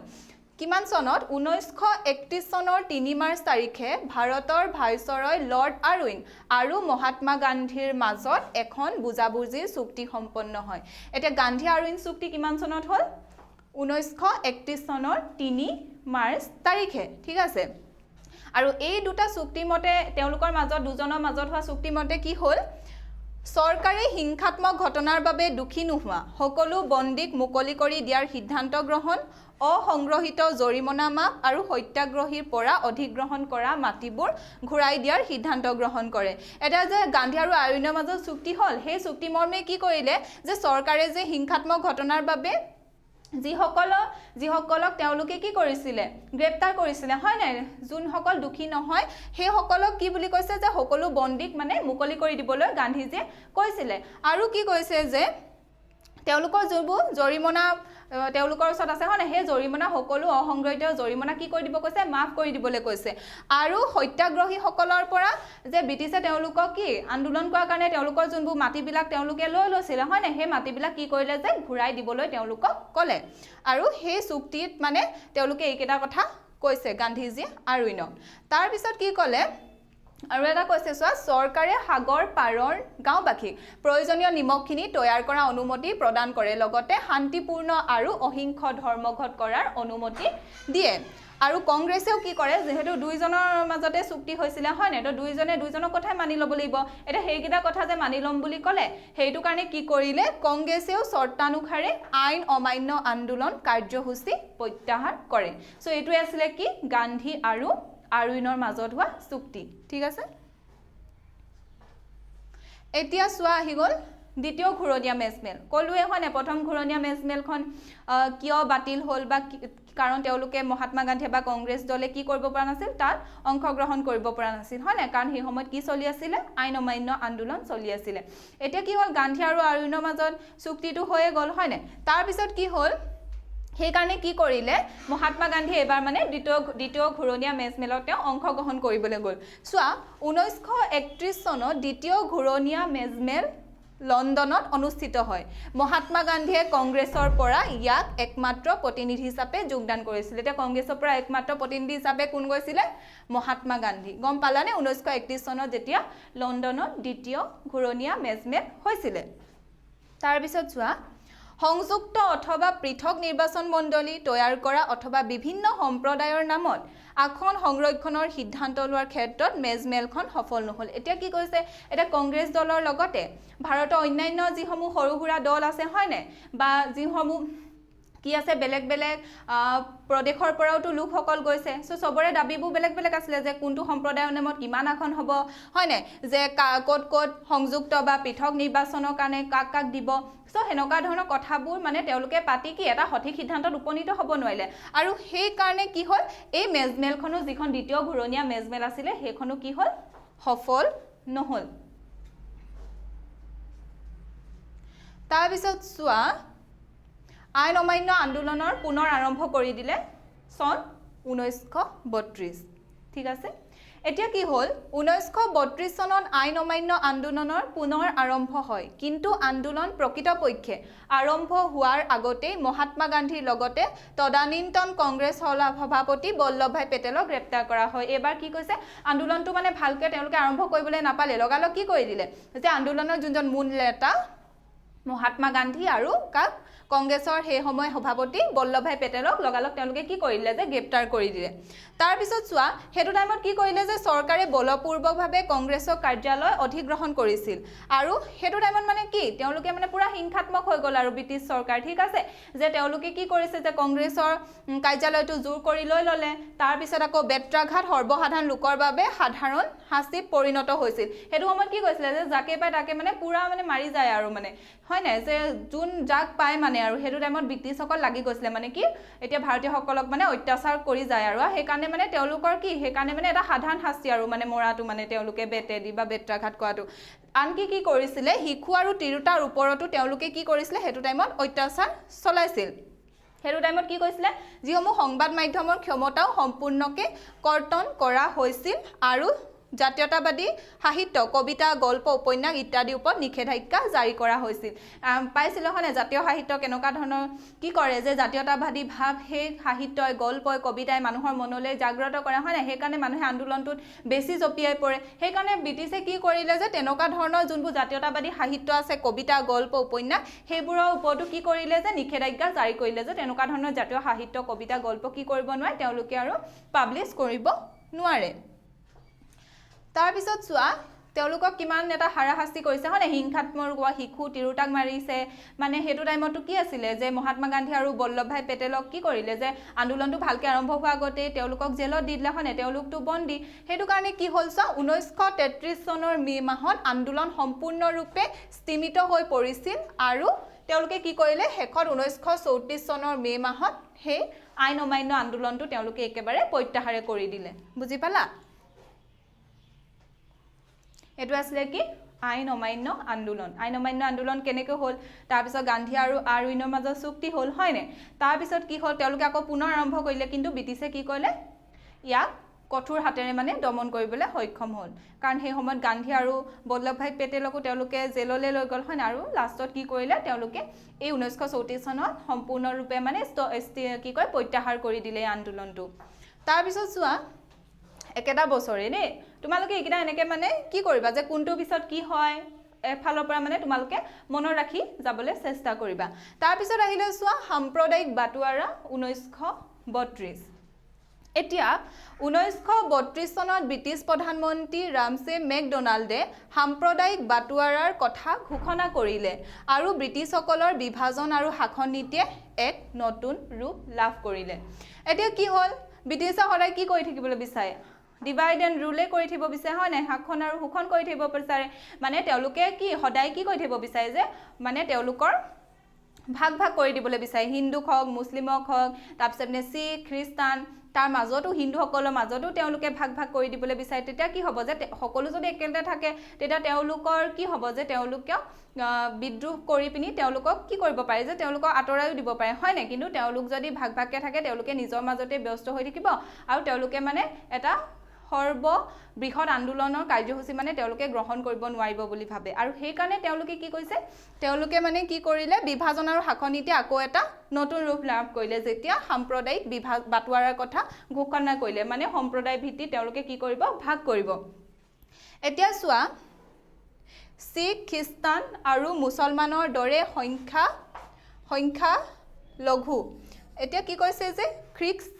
শিখ খ্ৰীষ্টান আৰু মুছলমানৰ দৰে সংখ্যালঘু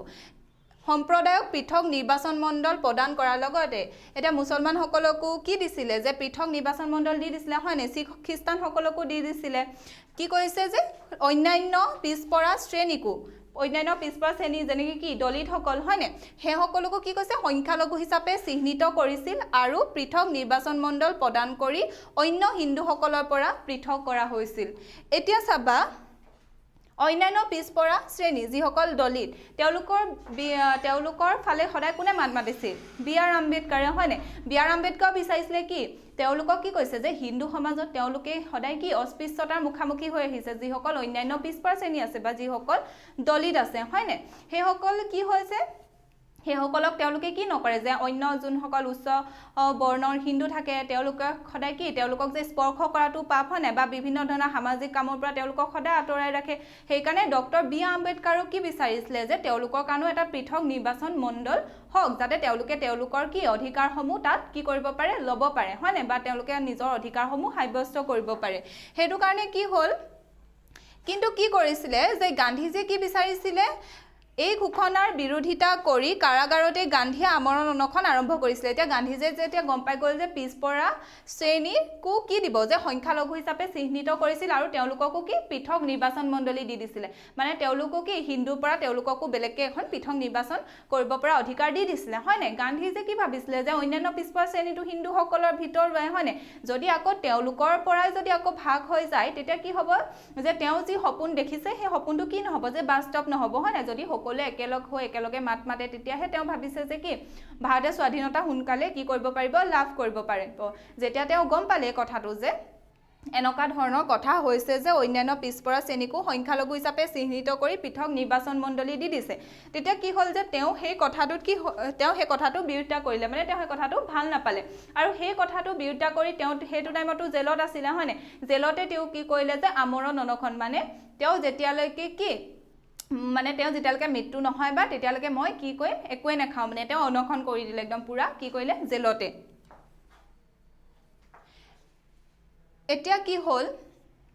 হেতু হোৱাৰ ফলত কি হ'ল তেওঁ স্বাস্থ্য বেয়া হৈ আহিবলৈ ধৰিলে হয়নে তাৰপিছত শেষত কি কৰিলে যে ডক্টৰ বি.আৰ. আম্বেদকাৰ গ'ল তেওঁৰ লগত এখন চুক্তি কৰিবলৈ আৰু বি.আৰ. আম্বেদকাৰে ক'লে যে কিয় বিচাৰিছে কাৰণ সদায় কি কৰিলে যে অন্যান্য পিছপৰা শ্ৰেণীক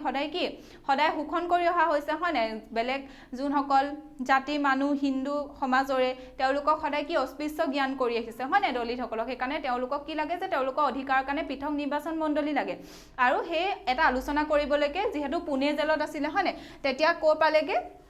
ডক্টৰ বি.আৰ. আম্বেদকাৰ মহাত্মা গান্ধীৰ ওচৰ পালেগে আৰু সেই তাত জেলতে কি হ'ল যে পুনে চুক্তি হ'ল 1932 চনত কাৰ মাজত হৈছিলে মহাত্মা গান্ধী আৰু আম্বেদকাৰৰ মাজত ঠিক আছে তাৰ কি হ'ল যে তেতিয়া তেওঁলোকে মানে এটা মীমাংসাত আহিলে আৰু সেই মীমাংসাৰ জৰিয়তে কি হ'ল অন্য হিন্দুৰ লগতে দলিতসকলকো যুটীয়া নিৰ্বাচন মণ্ডলত অন্তৰ্ভুক্ত কৰাত সফল হৈছিলে মানে মহাত্মা গান্ধীয়েতো পৃথক নিৰ্বাচন মণ্ডলী হোৱাটো তেওঁলোকৰ বিশ্বাস নাছিল নহয়নে যে তেওঁ ক'লে ঠিক আছে কি কৰিম মই তোমালোকৰ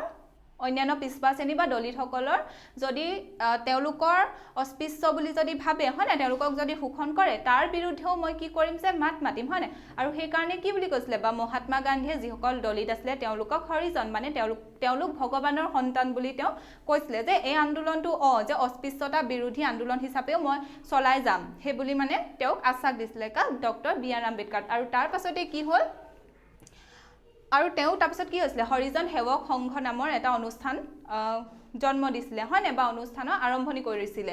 তাৰপিছত কি কৈছে যে দলিতসকলকো যুটীয়া নিৰ্বাচন মণ্ডলত অন্তৰ্ভুক্ত কৰাত সেয়েহে সফল হৈ গ'ল তেওঁলোকৰ মাজত যোনখন 1932 চনত পুনে চুক্তি হৈছিলে আৰু ব্ৰিটিছসকলে কি কৰিলে যিটো বাটোৱাৰা নীতি কৰিছিলে ভাগ কৰা হেতুক তেওঁলোকে সংশোধন কৰিবলৈ আকৌ সন্মত হৈ গৈছিলে তাৰপিছত চোৱা এতিয়া কি হ'ব কংগ্ৰেছ মন্ত্ৰীসভাৰ গঠন 1937 পৰা 39 এতিয়া কি দিলে 1935 চনত ভাৰত চৰকাৰ আইন প্ৰণয়ন কৰি ব্ৰিটিছ চৰকাৰে ভাৰতত প্ৰাদেশিক স্বায়ত্তশাসন প্ৰদান কৰে এটা ক'লে যে তোমালোকে কি যে তোমালোকৰ যিসমূহ নিজৰ প্ৰদেশ আছে হয়নে সেইবিলাকত তেওঁলোকে কি কৰিব পাৰিব যে নিৰ্বাচন কৰিব পাৰিব বা নিৰ্বাচনত অংশগ্ৰহণ কৰিব পাৰিব বুলি ক'লে এতিয়া কি হ'ল সেই নিৰ্বাচনত তেওঁলোকে অংশগ্ৰহণ কৰিলে তেতিয়াতো প্ৰদেশ আছিল হয় নাই এতিয়া নিচিনা কি নাছিলে যে ৰাজ্য বুলি নকৈছিলে মানে ষ্টেট নাছিলে সো কি হ'ল যে সেই নিৰ্বাচনত তেওঁলোকে অংশগ্ৰহণৰ ফলত কি হ'ল পাঞ্জাব হিন্দু প্ৰদেশ আৰু বংগদেশৰ বাহিৰে মুঠ 11খন প্ৰদেশত কোনে জয়যুক্ত হ'ল কংগ্ৰেছে চৰকাৰ গঠন কৰিলে মানে কংগ্ৰেছ জয়যুক্ত হ'ল 1937 চনত ঠিক আছে তাৰপিছত চোৱা তেওঁলোকেতো কি কৰিছিলে যে কংগ্ৰেছে চৰকাৰ গঠন কৰিছিলে হয় নাই যে তাৰপিছত আকৌ কি হ'ল তেওঁলোকে কি কৰিবলগীয়া হ'ল আকৌ পদত্যাগে কৰিবলগীয়া হ'ল এতিয়া তেওঁলোকে চৰকাৰ গঠন কৰা 2 বছৰ পাছতেই কি কৰিবলগীয়া হ'ল যে পদত্যাগ কৰিবলগীয়া হ'ল এতিয়া কি কাৰণত পদত্যাগ কৰিবলগীয়া হ'ল কংগ্ৰেছে এতিয়া চোৱা যে দ্বিতীয় মহাযুদ্ধ আৰম্ভ হোৱাৰ লগে লগে কংগ্ৰেছ আৰু ৰাষ্ট্ৰীয় বিধান পৰিষদৰ নিৰ্বাচিত সদস্যসকলৰ লগত আলোচনা নকৰাকৈ ভাৰত চৰকাৰে জাৰ্মানীৰ বিৰুদ্ধে ভাৰতকো যুদ্ধত অংশগ্ৰহণ কৰা বুলি ঘোষণা কৰে এতিয়া প্ৰথম বিশ্বযুদ্ধ কথাটো পাইছিলে হয় নাই সেই প্ৰথম মানে যেতিয়া কৈছিলো এতিয়া কি হ'ল যে প্ৰথম বিশ্বযুদ্ধ সাৱৰণি পৰিলে আৰু কোন জিকিছিলে মিত্ৰ শক্তি হয় নাই আৰু সেই মিত্ৰ শক্তিক কোনে ভাৰতেটো সাপোৰ্ট কৰিছিলে কিন্তু তেওঁলোকক কি জাতীয় স্বনিয়ন্ত্ৰণ দিব বুলি কৈছিলে কিন্তু তেওঁলোকক কি কৰিলে ঠগি দিলে নিদিলে হয় নাই তেওঁলোকক যোনটো প্ৰতিশ্ৰুতি দিছিলে হেতুটো তেওঁলোকক পূৰণ নকৰিলে আৰু কি কৈছিলে যে ভাৰতে হেতু পাহৰা নাছিলে এতিয়া কি হৈ গ'ল যে আকৌ কি হৈ গ'ল দ্বিতীয় মহাযুদ্ধ আৰম্ভ হৈ গ'ল এতিয়া দ্বিতীয় মহাযুদ্ধ আৰম্ভ কাৰ মাজত হৈছিলে মিত্ৰ শক্তি আৰু অক্ষ শক্তিৰ মাজত এতিয়া মিত্ৰ শক্তিত কোন আছিলে ফ্ৰান্স আছিলে আমেৰিকা আছিলে হয় না ব্ৰিটেইন আছিলে তাৰ পিছত ইফালে যোনটো কি আছিলে ঐক্য শক্তি আছিলে এক্সেস পাৱাৰ আছিলে তাত কোন আছিলে এতিয়া জাৰ্মানী জাপান ইটালী হয় না সেই কিখন দেশ আছে সো তেওঁলোকৰ মাজত কি হ'ল যে যুদ্ধ আৰম্ভ হৈ গ'ল এতিয়া কি হ'ল যে ভাৰতবৰ্ষ কাৰ লগত আছে ব্ৰিটিছৰ লগতে আছে হয় নে সো তেওঁলোকে কি কৰিলে যে দ্বিতীয় মহাযুদ্ধ আৰম্ভ হৈ গ'ল কিন্তু কি কৰিলে যে কংগ্ৰেছ আৰু ৰাষ্ট্ৰীয় বিধানসভাৰ পৰা পৰিষদৰ পৰা যিসকল সদস্য নিৰ্বাচিত হৈছিল হয় নে নিৰ্বাচন হৈ আহিছিল জয়ী হৈ আহিছিল সেই সদস্যসকলৰ লগত ব্ৰিটিছ চৰকাৰে কি নকৰিলে একো আলোচনা নকৰিলে আৰু একো আলোচনা নকৰাকৈ কৈ দিলে যে কি ভাৰত চৰকাৰে জাৰ্মানীৰ বিৰুদ্ধে ভাৰতকো যুদ্ধত অংশগ্ৰহণ কৰা বুলি ঘোষণা কৰি দিলে এতিয়া জাৰ্মানীৰ বিৰুদ্ধে কি কৈছিলে যে ভাৰতো আমাৰ লগত আছে তেওঁলোকো জাৰ্মানীৰ বিৰুদ্ধে কি কৰিব যুদ্ধ কৰিব বুলি মানে ঘোষণা কৰিলে কিন্তু ভাৰতৰ যিসকল সদস্য নিৰ্বাচনত জয়ী হৈ আহিছে তেওঁলোকৰ লগত একো আলোচনা নকৰিলে সেইকাৰণে কি হ'ল চোৱা এতিয়াতো তেওঁলোকৰ কি হ'ব যে তেওঁলোকৰটো অধিকাৰ আছে হয় নাই তেওঁলোকে নিৰ্বাচনত জয়ী হ'ল যদি তাহাঁতক কি দিছে যদি তেওঁলোকক মন্ত্ৰীসভা গঠন কৰাৰ অনুমতিয়ে প্ৰদান কৰিছে যদি তেওঁলোকক নিৰ্বাচনত খেলিবই দিছে হয় নাই কিন্তু সকলো কথা কি কৰিব লাগে তেওঁলোকৰ লগতো আলোচনা কৰি সিদ্ধান্ত গ্ৰহণ কৰিব লাগে হয় নাই কিন্তু একচেটিয়াকে কি কৰিলে যে যোনসকল ব্ৰিটিছ চৰকাৰে কি কৰিলে যে ভাৰতীয় অংশগ্ৰহণ কৰিব বুলি কৈলে তেওঁলোকক নুসুধাকে আৰু সেইকাৰণে তেওঁলোকে কি কৰিলে সেইবাবে কংগ্ৰেছৰ সকলো মন্ত্ৰীসভাই 1939 চনৰ 2 নৱেম্বৰত পদত্যাগ কৰে কাৰণ কি তেওঁলোকৰ লাগিলে যে হয় নাই যে আমি এতিয়া নিৰ্বাচনত জয়ী হৈ আমি তেওঁলোকৰ কি হৈছো যে তেওঁলোক আমি অধীনে হৈ আছো তেওঁলোকে আমাৰ লগত একো আলোচনা নকৰাকৈ কি কৰিলে যে আমিও সেই দ্বিতীয় বিশ্বযুদ্ধত জাৰ্মানীৰ বিৰুদ্ধে কি কৰিম যুদ্ধ কৰিম বুলি তেওঁলোকে ঘোষণা কৰি দিলে ব্ৰিটিছ চৰকাৰে সেইটো কাৰণে কি কৰিলে যে কংগ্ৰেছে সকলো মন্ত্ৰীসভাই সেইকাৰণে 1939 চনৰ 2 নৱেম্বৰত কি কৰিলে পদত্যাগ কৰি দিলে এটো আছিল কংগ্ৰেছ মন্ত্ৰীসভাৰ পদত্যাগ এতিয়া চাবা পাকিস্তানৰ দাবী 1940 এতিয়া মুছলিম লীগটো গঠন হৈছিল হয় নে এতিয়া মুছলিম লীগে সদায় কিহৰ দাবী কৰি আছিল বা তেওঁলোকে কৈছিল যে আমাক এখন ভাৰতৰ পৰা বেলেগকে আমাক কি লাগে যে পাকিস্তান লাগে হয় না আমাক মানে পাকিস্তান নামৰ এখন দেশ লাগে বুলি কৈছিল কিন্তু ভাৰতীয় জাতীয় কংগ্ৰেছে কি বিচাৰিছিল যে অখণ্ড ভাৰত হয় না যে বিভাজন হ'ব নালাগে আমি সকলো কি থাকো যে একেলগতে থাকো সো ভাৰতীয় জাতীয় কংগ্ৰেছ আৰু মুছলিম লীগৰ মাজত কি কৈছিল যে তেওঁলোকৰ মাজত এটা সংঘৰ্ষ চলি আছিল আৰু যেতিয়াই কংগ্ৰেছৰ মন্ত্ৰীসভাৰ সকলো সদস্যই কি কৰিলে পদত্যাগ কৰি দিলে তেতিয়াই মুছলিম লীগে কি 1939 চনৰ 22 ডিসেম্বৰত কি বুলি ক'লে যে মুক্তি দিৱস হিচাপে পালন কৰিলে কাৰণ কি তেওঁলোকৰ মাজত সংঘৰ্ষ হৈ আছিল আগৰ পৰা হয়নে যেতিয়া কংগ্ৰেছ মন্ত্ৰীসভাৰ পৰা সকলে পদত্যাগ কৰিলে আৰু তেওঁলোকে কি হিচাপে সেলিব্ৰেট কৰিলে মুক্তি দিৱস হিচাপে সেলিব্ৰেট কৰিলে কোনে মুছলিম লীগে কিমান চনত 1939 চনৰ 22 ডিসেম্বৰত তাৰ পিছত চোৱা মুছলিম লীগৰ লাহোৰ অধিৱেশনত 1940 চনত জিন্নাই মোহাম্মদ আলী জিন্না যোন মুছলিম লীগৰ নেতৃত্ব বহন কৰা এজন নেতা আছিল হয়নে তেওঁৰ সভাপতিত্বৰ ভাষণত কি ক'লে যে মুছলমান সকলৰ বাবে কি লাগে বুলি ক'লে হুকিয়া গৃহভূমিৰ দাবীটো উত্থাপন কৰে যিটোক তেওঁ পাকিস্তান বুলি অভিহিত কৰে এতিয়া পাকিস্তান লাগে বুলি কেতিয়া ক'লে তেওঁ মুছলিম লীগৰ লাহোৰ অধিৱেশনত 1940 চনত যি সভা হৈছিল হয়নে সেই সভা তেওঁ সভাপতি ভাষণত কি বুলি ক'লে যে মুছলমান সকলৰ বাবে কি ক'লে যে এখন হুকিয়া গৃহভূমি লাগে যিটোক তেওঁ কি বুলি ক'লে নাম কি হ'ব বুলি ক'লে পাকিস্তান হ'ব বুলি ক'লে মানে পাকিস্তান বুলি অভিহিত কৰিলে কোনে মোহাম্মদ আলী জিন্নাই ঠিক আছে এটোৱে আছিল কি পাকিস্তানৰ দাবী 1940 কাৰণ কি 1940 চনৰ মুছলিম লীগৰ লাহোৰ অধিৱেশন হৈছিল আৰু তাতে কি কৈছিল পাকিস্তানৰ দাবীটো কৰিছিল তাৰ পিছত চোৱা এতিয়া আকৌ আৰম্ভ হৈ গল কি ব্যক্তিগত হত্যাগ্ৰহ হেতু হৈছে কিমান অক্টোবৰৰ 1940 তে দে এতিয়া 1940 চনৰ আগষ্ট মাহত ভাইসৰয়ে বিখ্যাত আগষ্ট প্ৰস্তাৱ ঘোষণা কৰে ইয়াৰ দ্বাৰা ভাইসৰয়ে কাৰ্যকৰী পৰিষদৰ সম্প্ৰসাৰণ ঘটাই ইয়াক এখন যুদ্ধ বিষয়ক পৰামৰ্শ পৰিষদত পৰিণত কৰে এতিয়া কি কৰিলে যে 1940 চনৰ আগষ্ট মাহত কি কৰিলে ভাইসৰয়ে এখন আগষ্ট প্ৰস্তাৱ লৈ আহিলে হয়নে কাৰণ এতিয়া হেতু টাইমত কি হৈছে যে জাৰ্মানী মানে পুৰা শক্তিশালী ৰূপত আছে তেওঁলোকক কি কৰি আছে যে তেওঁলোকক আক্ৰমণ কৰি আছে হয়নে তেওঁলোকৰ যোনবোৰ উপনিবেশ স্থাপন কৰা দেশবোৰ জাৰ্মানী কি কৈছে কবললে গৈ আছে হেতু কাৰণে কি কৰিলে যে এতিয়া ভাৰতেও তেওঁলোকক কি নকৰ বুলি ক'লে যে তেওঁলোকক সহযোগ নকৰো বুলি কৈলে হেতু কাৰণে কি কৈছে যে হেতু কাৰণে কি কৰিলে যে আগষ্ট মাহত আহিলে ভাইসৰয়ে এখন আগষ্ট প্ৰস্তাৱ লৈ আহিলে আৰু কি হৈছে এখন যুদ্ধ বিষয়ক পৰামৰ্শ পৰিষদত হেখন পিছত কি হল কৈছে যে পৰিণত হৈ গল মানে আলোচনা কৰিবলৈ আহিলে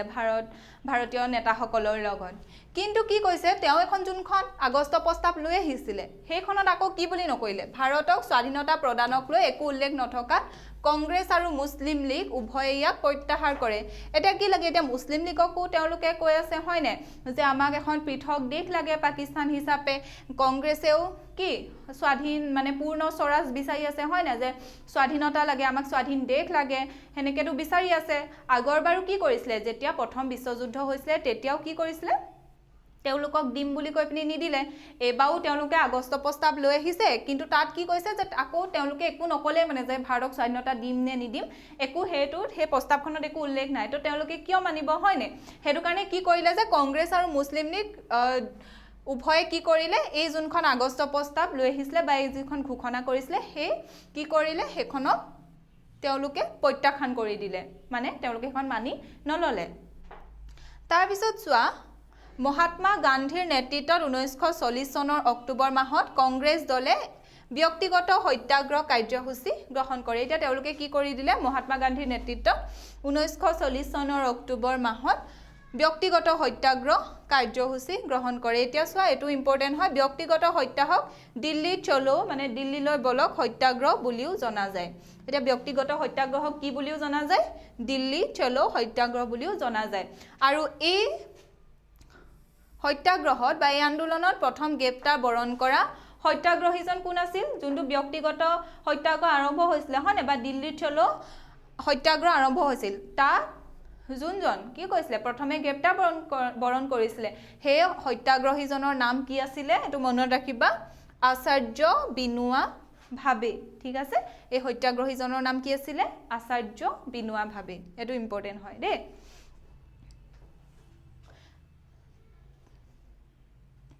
এতিয়া চোৱা এতিয়া আহি গল ক্ৰিপছ মিছন 1942 এতিয়া দ্বিতীয় বিশ্বযুদ্ধ কাৰ মাজত হৈছিল কৈছিল হয় নাই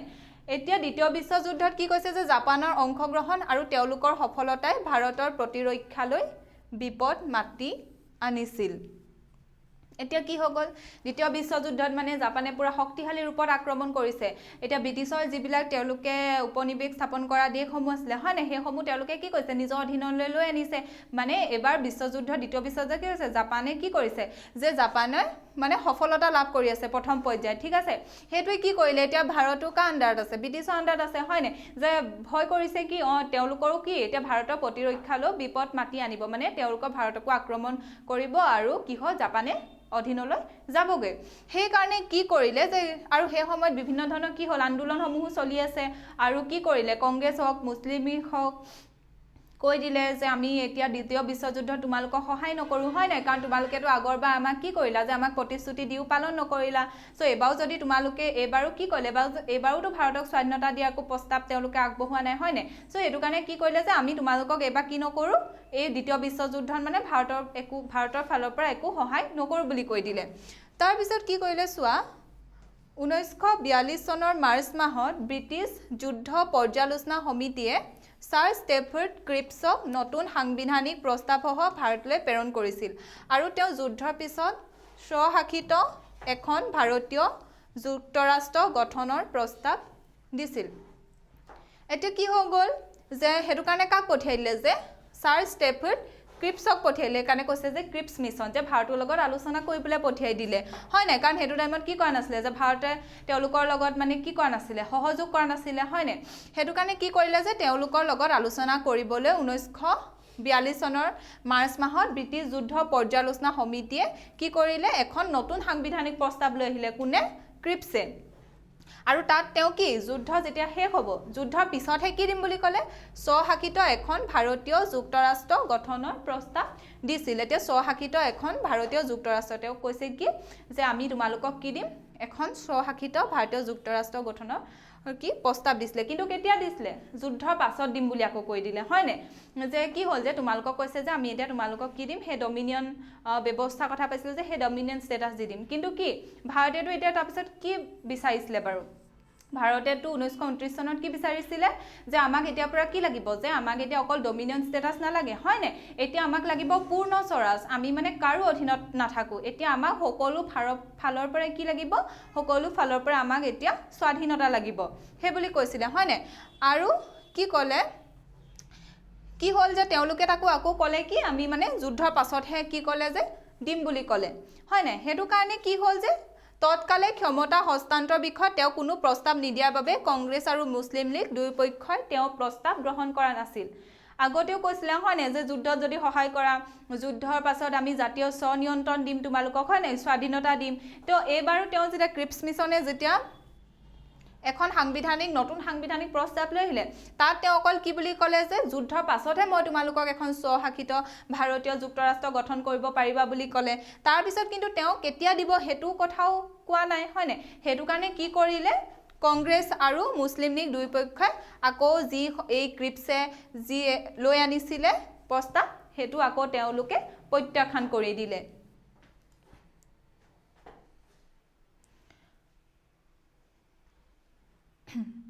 এতিয়া চোৱা ভাৰত ত্যাগ আন্দোলন হয় নাই এটা সৰ্ববৃহৎ আন্দোলন বুলি ক'ব পাৰি সো তাৰ পিছত আকৌ আগষ্ট মাহৰ 1942 চনত আৰম্ভ হৈ গ'ল ভাৰত ত্যাগ আন্দোলন এতিয়া কি হৈ গ'ল 1939 চনৰ ছেপ্টেম্বৰ মাহত দ্বিতীয় বিশ্বযুদ্ধৰ আৰম্ভণি হৈছিলে আৰু গান্ধী আৰু নেহেৰুৱে দুইজনে হিটলাৰ আৰু নাজি বাহিনীৰ বিৰোধিতা কৰিছিল কিন্তু তেওঁলোকে সম্পূৰ্ণ স্বাধীনতাৰ প্ৰস্তাৱ গ্ৰহণ কৰিলে ব্ৰিটিছক যুদ্ধত সহায় কৰা প্ৰতিশ্ৰুতি দিছিল গান্ধী আৰু নেহেৰুও কিন্তু কি কৰিছিলে যে এই হিটলাৰ আৰু নাজি বাহিনী যোনখিনি আছিল হয় তেওঁলোকক বিৰোধিতা কৰিছিলে কিন্তু তেওঁলোকে কি কৰিছিলে যেহেতু যদি আমাক সম্পূৰ্ণ স্বাধীনতা দিয়ে তেতিয়া আমি কি ক'লে যে তোমালোকক মানে ব্ৰিটিছক সহায় কৰিম বুলি ক'লে হয়নে কিন্তু ব্ৰিটিছসকলে কি কৰিছিলে যে তেওঁলোকৰ প্ৰস্তাৱ অগ্ৰাহ্য কৰি দিছিলে আৰু তাৰ প্ৰতিবাদ স্বৰূপে কি মন্ত্ৰীসকলে সকলো মন্ত্ৰিত্বৰ পৰা পদত্যাগ কৰে ঠিক আছে সেইখিনি আগতে কৈছে তোমালোকক হয়নে এতিয়া কি হ'ল 1942 চনত চোৱা প্ৰধানমন্ত্ৰী উইনষ্টন চাৰ্চিলে তেওঁৰ মন্ত্ৰীসভাৰ এজন মন্ত্ৰী ছাৰ ষ্টাফৰ্ড ক্ৰিপছক ভাৰতলৈ পঠিয়ায় ইয়াৰ উদ্দেশ্য কি আছিলে দেশীয় ৰাজনৈতিক দলসমূহৰ লগত আলোচনা কৰি পূৰ্ব ইউৰোপত চলি থকা যুদ্ধত ব্ৰিটিছৰ পক্ষত ভাৰতীয়সকলৰ পৰা সহায় আৰু সমৰ্থন লাভ কৰা তেওঁলোকে কি কৰি আছে যে মনাবলৈ আহি আছে হয় নাই ভাৰতীয়সকলে যাতে তেওঁলোকক কি কৰে সহায় কৰে হয় নাই তেওঁলোকক যাতে সহযোগ কৰে এতিয়া কি হৈ গ'ল ক'লে যে ব্ৰিটিছ চৰকাৰে ক্ৰিপছ মিছন গঠন কৰি ক্ৰিপছৰ প্ৰস্তাৱত যুদ্ধৰ অন্তত ভাৰতৰ বাবে ডমিনিয়ন ব্যৱস্থাৰ প্ৰস্তাৱ আগবঢ়োৱাৰ লগতে এখন সাংবিধানিক পৰিষদ আৰু প্ৰদেশসমূহৰ কাৰণে পৃথক সংবিধানৰ প্ৰণয়ন অধিকাৰ প্ৰদান কৰা হ'ব বুলি ঘোষণা কৰা হৈছিল যেটো মই কৈছিলো হয় যে ডমিনিয়ন ব্যৱস্থা দিম বুলি কৈছিলে বা তেওঁলোকৰ যুদ্ধৰ পাছত কি এখন মানে সকলে যে এখন পৃথক সংবিধান প্ৰণয়ন কৰিব পাৰে তাৰ অধিকাৰ দিম বুলি কৈছিলে কিন্তু তেওঁলোকে কি কৈছিলে যে ভাৰতীয় জাতীয় কংগ্ৰেছক মুছলিম লীগসকল কোনো সেই কথাটো কি কৰা নাছিলে মানি লোৱা নাছিলে আৰু সেই কাৰণে কি হৈছিলে অৱশেষত ক্ৰিপছ মিছন ব্যৰ্থ হৈছিলে আৰু গান্ধীয়ে ব্ৰিটিছৰ বিৰুদ্ধে তৃতীয় বৃহৎ ভাৰত ত্যাগ আন্দোলন কৰিবৰ কাৰণে সিদ্ধান্ত লৈ লৈছিলে ঠিক আছে এতিয়া গান্ধীয়ে কি কৰি দিলে তেওঁলোকে যেহেতু নামানিলে আমাক স্বাধীনতা দিম বুলি মানি নললে হয় নাই স্বাধীনতা এতিয়া দি দিম বুলি যেহেতু কৈ নিদিলে ভাৰতখন এৰি গুচি যাম বুলি কৈ নিদিলে সেই কাৰণে কি কৰিলে যে গান্ধীয়ে কি কৰি দিলে আকৌ তেওঁ যেটো তৃতীয় বৃহৎ আন্দোলন ভাৰত ত্যাগ আন্দোলনৰ আৰম্ভণি কৰিবলৈ তেওঁ সিদ্ধান্ত লৈ ললে এতিয়া চোৱা ভাৰত ত্যাগ আন্দোলনৰ বেলেগ বেলেগ কাৰণসমূহ বেলেগ আছিল চোৱা জাপানৰ ভাৰত আক্ৰমণৰ ভাবুকি যেহেতু ব্ৰিটেনৰ আণ্ডাৰত আছিলে হয় না ব্ৰিটিছৰ আণ্ডাৰত আছিলে সেই কাৰণে কি কৰিছিলে যে জাপানেও ভাৰতক আক্ৰমণ কৰা ভাবুকি দি আছিলে ভাৰতখন লৈ লোৱাৰ তাৰ পিছত কি কৈছিলে পূৰ্ব বংগৰ সন্ত্ৰাস আৰু ব্ৰিটিছে দেশখন ৰক্ষা কৰিব নোৱাৰিব বুলি ভাৰতীয়সকলৰ মনত ঠাই লোৱা নিৰাপত্তাহীনতাৰ ভাৱ এইবিলাক কাৰণটো কি হৈছিলে ভাৰত ত্যাগ আন্দোলনৰ আৰম্ভণি হৈছিলে এতিয়া 1942 চনৰ আগষ্ট মাহত নিখিল ভাৰত কংগ্ৰেছ কমিটিয়ে ভাৰত ত্যাগ আন্দোলনৰ আৰম্ভণি কৰিছিল ঠিক আছে 1942 চনত কি আগষ্ট মাহত কৰিছিলে নিখিল ভাৰত কংগ্ৰেছ কমিটিয়ে এতিয়া আগষ্ট মাহত প্ৰস্তাৱ গৃহীত হোৱাৰ বাবে যেহেতু এই প্ৰস্তাৱটো কিমান কি মাহত গৃহীত হৈছে আগষ্ট মাহত হয় নে হেতু কাৰণে ইয়াক কি বুলি জনা যায় এই আন্দোলনটোক আমি কি বুলি জানিব পাৰো আগষ্ট বিপ্লৱ বুলিও জানিব পাৰো এই ভাৰত ত্যাগ আন্দোলনটো যেহেতু এটো কি কোনটো মাহত হৈছিল আগষ্ট মাহত এটো প্ৰস্তাৱ গৃহীত হৈছিল কিমান চনৰ 1942 চনৰ সেই কাৰণে ইয়াক কি বুলি জনা যায় বুলি কৈছে আগষ্ট বিপ্লৱ নামেৰেও জনা যায় তাৰ পিছত চোৱা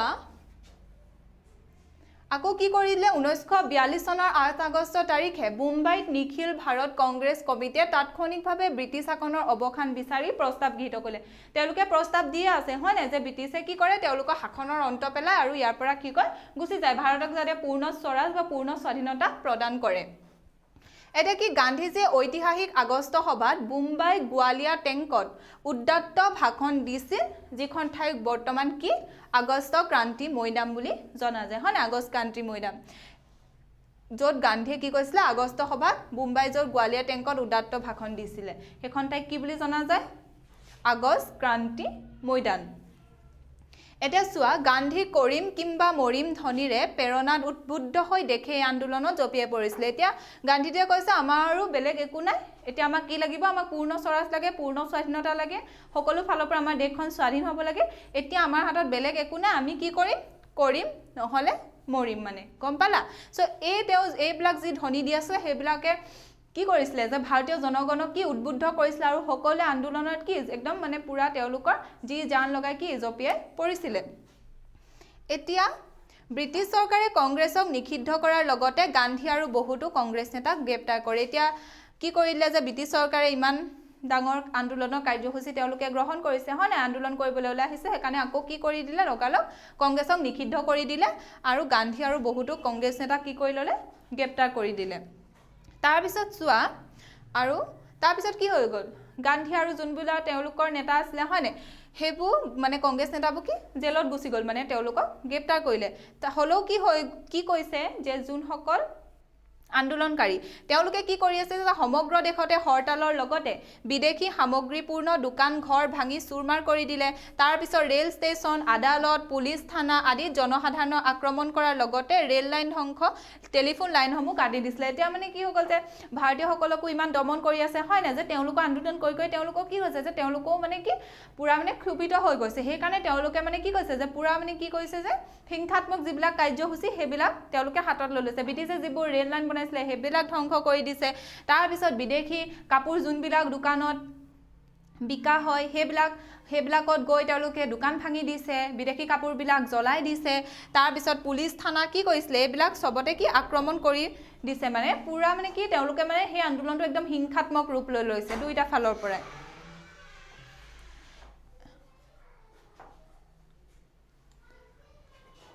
উত্তৰ প্ৰদেশ বিহাৰ বংগদেশ মুম্বাই উৰিষ্যা আৰু অন্ধ্ৰ প্ৰদেশত এই আন্দোলনে ব্যাপক ৰূপ ধাৰণ কৰিছিল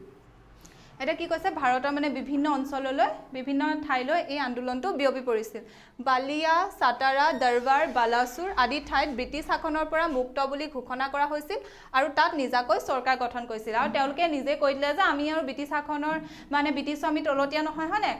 আমি মানে পৰাধীন নহয় কাৰো আমাৰ কি আছে যে আমি মুক্ত হয় সেই বুলি ঘোষণা কৰি দিছিল আৰু তাত এই বালিয়া সাতাৰা দৰবাৰ বালাসুৰ তেনেকুৱা ঠাইবোৰত কি কৰিছিলে যে নিজে তেওঁলোকে চৰকাৰ গঠন কৰি দিছিলে এতিয়া কি হৈ গ'ল যে ভাৰত ত্যাগ আন্দোলনৰ পিছত স্বাধীনতা আৰু দৰদামৰ বিষয় হৈ থকা নাছিল যে তেওঁলোকৰ লগত মানে আমাক দিবনে মানে তেওঁলোকৰ ওচৰত কিবা প্ৰস্তাৱ লৈ যাম হয় নাই হেনকা ধৰণৰ একো মানে এতিয়া স্বাধীনতা আন্দোলনটো ইমান এটা সৰ্ববৃহৎ আন্দোলন হৈ পৰিলে তাৰ পিছত আৰু কি কৈছে যে ভাৰত ত্যাগ আন্দোলনৰ পিছত সেইকাৰণে তেওঁলোকৰ লগত মানে স্বাধীনতাটো তেওঁলোকৰ লগত দৰদাম কৰি থকা ব্ৰিটিছৰ লগত হেতু কথাই মানে হৈ থকা নাছিলে ইয়াৰ পিছত কি কৈছে ব্ৰিটিছ চৰকাৰৰ লগত কৰিবলগীয়া এটাই বুজাপৰা আছিল হেয়া হল কেৱল ক্ষমতাৰ হস্তান্তৰ এতিয়া স্বাধীনতা কি দৰদামৰ বা তেওঁলোকে আলোচনাৰ মাজেৰে কিবা আগবাঢ়িব সেইবোৰ তেওঁলোকৰ মানে হৈ থকা নাই আৰু এটা তেওঁলোকক এটাই লাগে কি ক্ষমতাৰ হস্তান্তৰ মানে ক্ষমতাটো কি তেওঁলোকৰ হাতত লাগে গোটেই ক্ষমতাখিনি কাম ভাৰতবাসীৰ হয় নাই তাৰ পিছত চোৱা ভাৰতীয় জাতীয় সেনা বাহিনী এতিয়া ব্ৰিটিছে কি কৰি দিলে ব্ৰিটিছেটো সকলো আন্দোলন কি কৰি আছে দমন কৰি আছে হয় নাই কিন্তু ভাৰতবাসী কি মানে ভাৰতবাসী প্ৰতিবাৰতে শক্তিশালী ৰূপত আকৌ আন্দোলনত জপিয়াই অংশগ্ৰহণ কৰি ব্ৰিটিছৰ বিৰুদ্ধে আন্দোলন কৰি তেওঁলোক গৈ আছে হয় নাই তাৰ পিছত কি কৈছে যে আকৌ কি কৰি দিলে 1942 চনৰ বিদ্ৰোহক ব্ৰিটিছে কঠোৰ হাতে দমন কৰি দিলে সেই 42ৰ পৰা যেতিয়া দমন কৰিলে আৰু 1945 চনত যুদ্ধৰ সামৰণি পৰা সময়লৈকে মানে কেতিয়া পৰিছিলে মানে দ্বিতীয় বিশ্বযুদ্ধৰ কথা কৈছে দেশৰ ভিতৰত কোনো ৰাজনৈতিক কাৰ্যকলাপ প্ৰায় নথকাৰ দৰে হৈছিলে যেতিয়া ভাৰতীয়ক সেই সৰ্ববৃহৎ যোনটো আন্দোলনটো ব্ৰিটিছে দমন কৰি দিছিলে হয় নাই তাৰ পিছত কি নহল তাৰ পিছত আৰু একো মানে তেনেকুৱা ধৰণৰ একো আন্দোলন আৰু ষ্টাৰ্ট হোৱা নাছিলে 1945 চনলৈকে কিন্তু কি হ'ল চাবা যে এতিয়া আমাৰ ভাৰতৰ বাহিৰত ভাৰতীয়সকলৰ কাৰণে কি হ'ব এটা সেনাবাহিনী গঠন হ'ব দেই হেতু কি কৰিছিলে সেইটো সেই সেনাবাহিনীও কি কৈছিলে যে আমাৰ ভাৰতবৰ্ষৰ স্বাধীনতা মানে পোৱাৰ ক্ষেত্ৰত বহুত পৰিমাণে সহায় কৰিছিলে এতিয়া কি কৈছে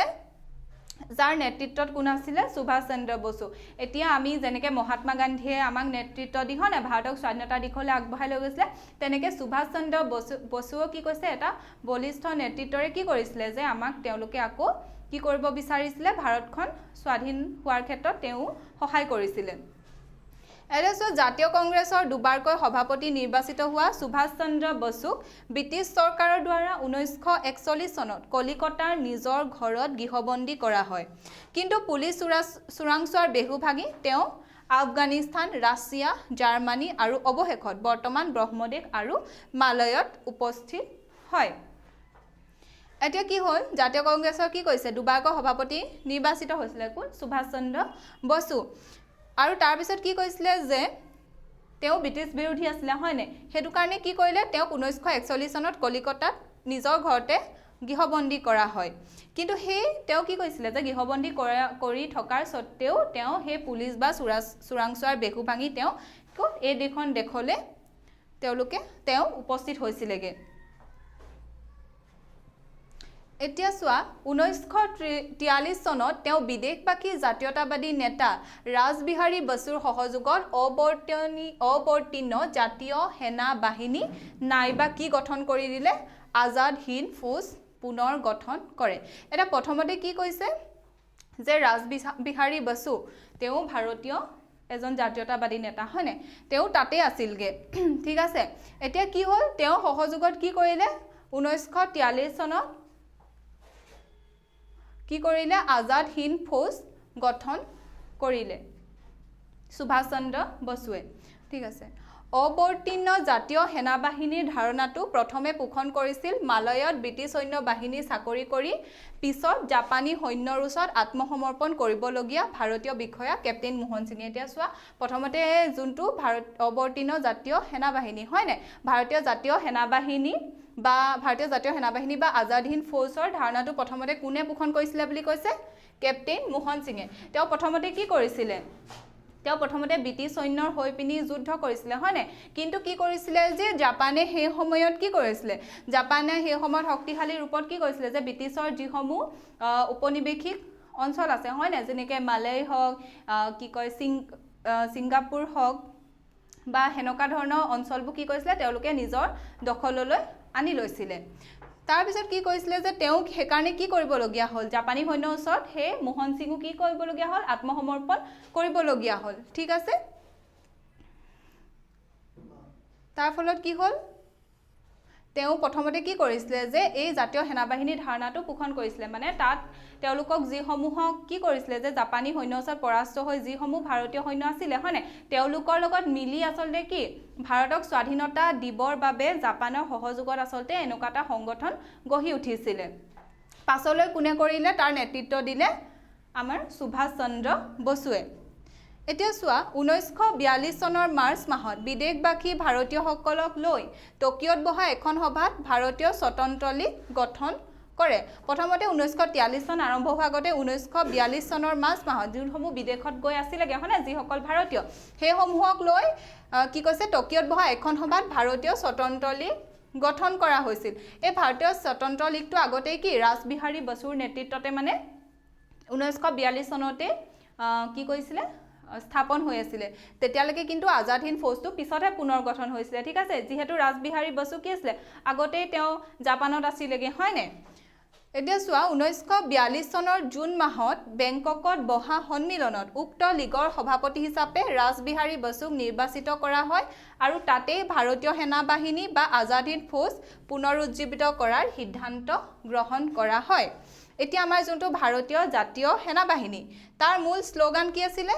জয় হিন্দ আজিও আমাৰ কি কয় ইণ্ডিয়ান আৰ্মিবিলাকৰো সেইটোৱে শ্লোগান হয়নে জয় হিন্দ সো সেইটো টাইমতে কি দিছিলে ভাৰতীয় জাতীয় সেনা বাহিনী মূল শ্লোগান হিচাপে কি বুলি কৈছিলে জয় হিন্দ ব্ৰিটিছ আৰু সহযোগীসকলৰ সৈন্যৰ বিপক্ষে ভাৰতীয় জাতীয় সেনা বাহিনীয়ে জাপানৰ লগ লাগি ব্ৰহ্মদেশ ইম্ফল আৰু কোহিমাত যুদ্ধ কৰিছিল এতিয়া মানে যোনসকল ভাৰতীয় সৈন্যই কি কৰিছিলে যে জাপানৰ লগ লাগিছিলে হয় নে জাপানৰ সহায়ত সুভাষ চন্দ্ৰ বসুৱে কি কৰিছিলে আজাদ হিন্দ ফৌজ গঠন কৰি তাৰ পৰাই তেওঁ কি কৰিছিলে যে এইটো আমাৰ ভাৰতত সৃষ্টি হোৱা নাছিলে হয় নে ভাৰতৰ বাহিৰত এই আন্দোলনটো চলিছিলে বা এই বিপ্লৱটো চলিছিলে ঠিক আছে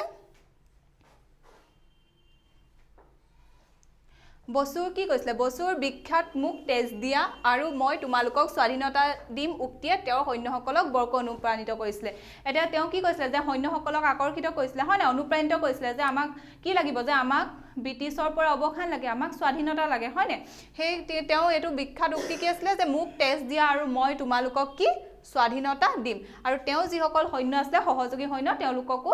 এই তেওঁ যেতিয়া এনেকে উক্তি দি দিছিলে হেটো তেওঁলোকক কি অনুপ্ৰাণিত কৰিছিল আৰু তেওঁলোকে আকৌ কি প্ৰবল শক্তিৰে মানে ব্ৰিটিছৰ বিৰুদ্ধে যুদ্ধ কৰিবলৈ আগবাঢ়ি আহিছিল তাৰ পিছত কি বুলি কোৱা হয় সোৱা সুভাষ চন্দ্ৰ বসুৰ 1945 চনৰ আগষ্ট মাহত এটা বিমান দুৰ্ঘটনাত প্ৰাণ হেৰুৱাই বুলি কোৱা হয় কিন্তু কি হয় ফেসিবাদী শক্তিৰ সহায়ত স্বাধীনতা অৰ্জনৰ চেষ্টা কৰা বুলিও তেওঁক ভাৰতীয় জাতীয়তাবাদী নেতাসকলৰ একাংশ সমালোচনা কৰিছিল এটা গান্ধীয়ে কি অহিংসা ধৰ্মৰে আমি স্বাধীনতা পাম বুলি কৈছিল হয় না আন্দোলন চলাই যাব লাগে বুলি কৈছিল কিন্তু তাৰ সম্পূৰ্ণ বিপৰীত আছিল কি সুভাষ চন্দ্ৰ বসুৱে কি আছে যে আমি বিদ্ৰোহী মনোভাৱ জাগ্ৰত কৰিব লাগিব হয় না যে তেতিয়াহে আমি কি আমিও কিছুমান হিংসাত্মক কাৰ্যসূচী হাতত ল'ব লাগিব তেতিয়াহে কি কৰিব পাৰিম আমি ব্ৰিটিছ শাসনৰ পৰা মানে অৱসান পাব পাৰিম এটা তেওঁ কিমান চনত মৃত্যু হৈছিল 1945 চনৰ আগষ্ট মাহত এটা বিমান দুৰ্ঘটনাত মৃত্যু হোৱা বুলি কোৱা হয় কিন্তু তাৰ সঠিক উত্তৰটো এতিয়াও কি বিচাৰি থকা হৈছে যে হয় নে এতিয়া সোৱা আহি গল কি স্বাধীনতাৰ প্ৰাৰম্ভ হয় নে মানে এতিয়া আমি স্বাধীনতাৰ খুজলে মানে আগবাঢ়িম আৰু মানে স্বাধীনতাৰ দিশে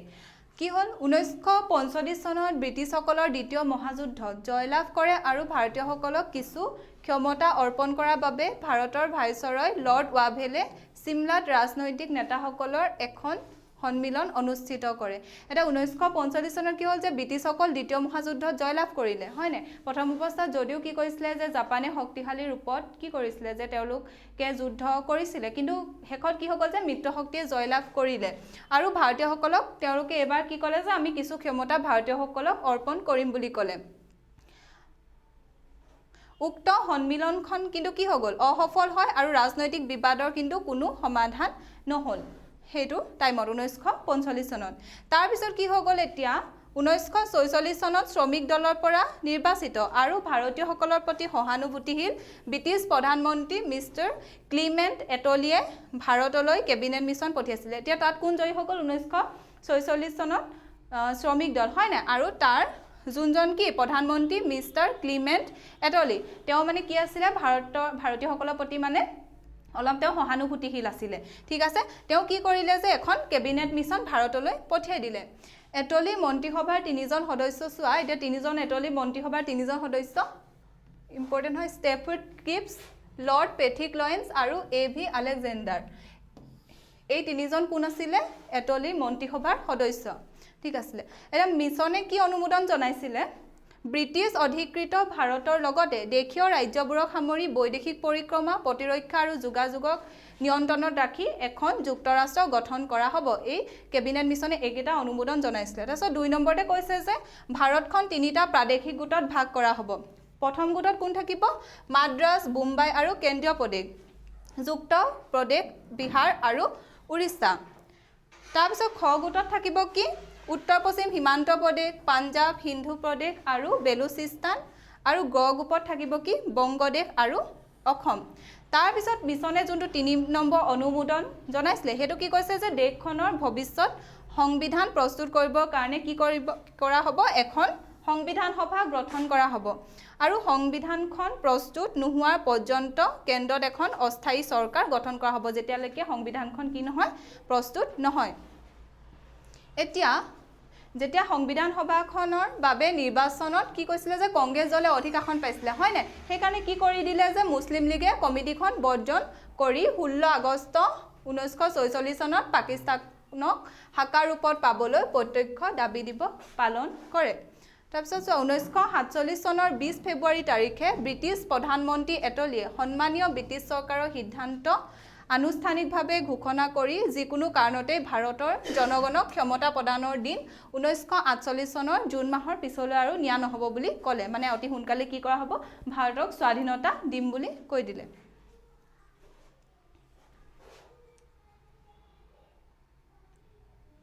এতিয়া আছে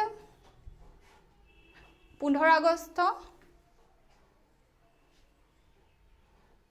এতিয়া চোৱা 1947 চনৰ 3 জুনৰ ঘোষণাপত্ৰ এতিয়া 1947 চনৰ যোনখন 3 ঘোষণাপত্ৰ আছিলে হয়নে সেইখনত এতিয়া গম পাই গ'ল যে এতিয়া মুছলিম লীগও নামানে হয়নে যে তেওঁলোকে ক'লে কি যে আমাক এখন পৃথক কি লাগিব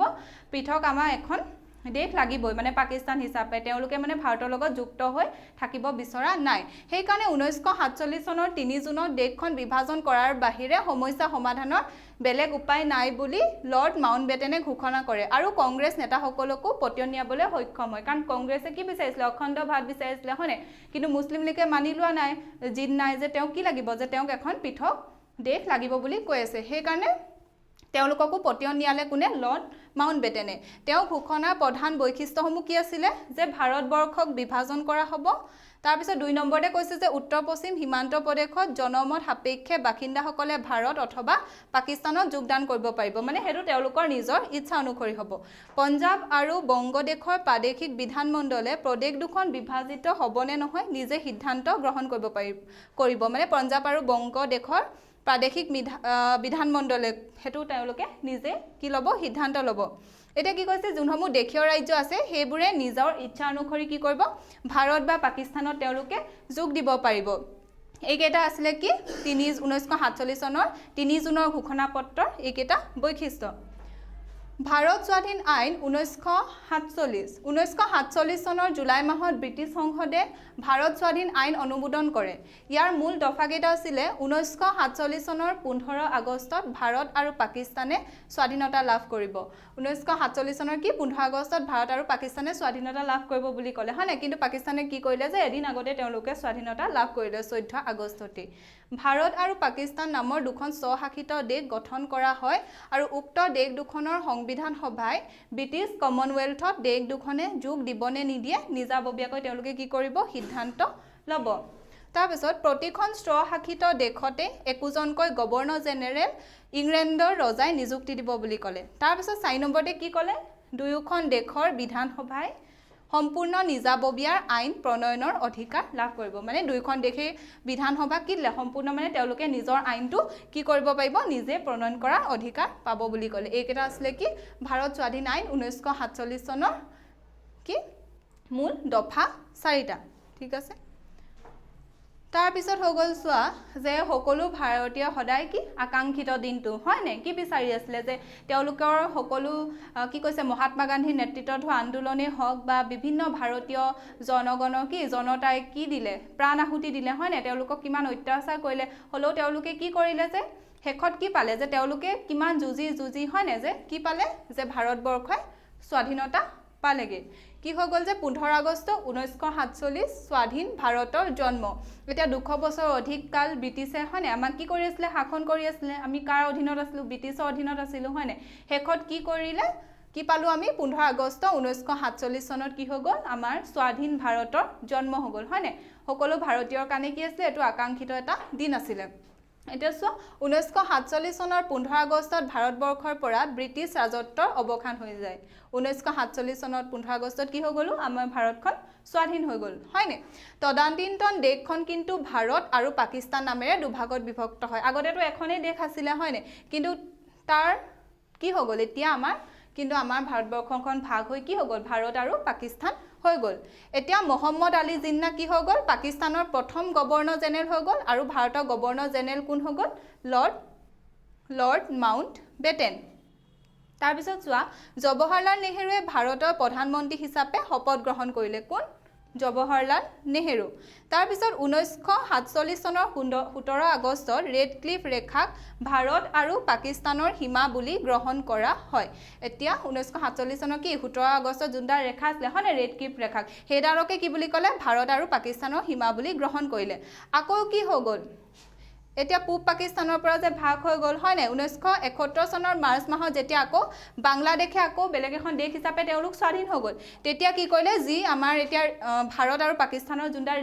ৰেড ক্লিফ ৰেখা আছিলে সেইডালকে কি কৰিলে ভাৰত আৰু বাংলাদেশৰ সীমা বুলিও গ্ৰহণ কৰা হয় ঠিক আছে ইমানখিনি কি সংগ্ৰাম হয় না ইমানখিনি কষ্টৰ ফলত বা আন্দোলনৰ ফলত কি পালে ভাৰতে শেষত কি পালে স্বাধীনতা পালে ঠিক আছে সো এইটোৱে আছিল আজি তোমালোকৰ মহাত্মা গান্ধীৰ উত্থান আৰু ভাৰতৰ স্বাধীনতা আন্দোলন এই চেপ্টাৰটো বহুত দীঘলীয়া হয় কিন্তু তোমালোকে কি কৰিবা কোনটো ঘটনাৰ পিছত কোনটো হয় তোমালোকে কাহিনী আকাৰে যদি মনত ৰাখা বা তোমালোকে চনবোৰ কোনটো পাছত কিন্তু হয় হেতু মনত ৰাখিবলৈ চেষ্টা কৰিবা আৰু তোমালোকে আৰু বহুত কথাও আছে সেইখিনি তোমালোকে নিজৰ পাঠ্যপুথিখন ভালদৰে অধ্যয়ন কৰিলে গম পাবা সো আজি ইমানতেই মোৰ ওৱান শ্বট ভিডিঅ'টো সামৰণি মাৰিছোঁ ধন্যবাদ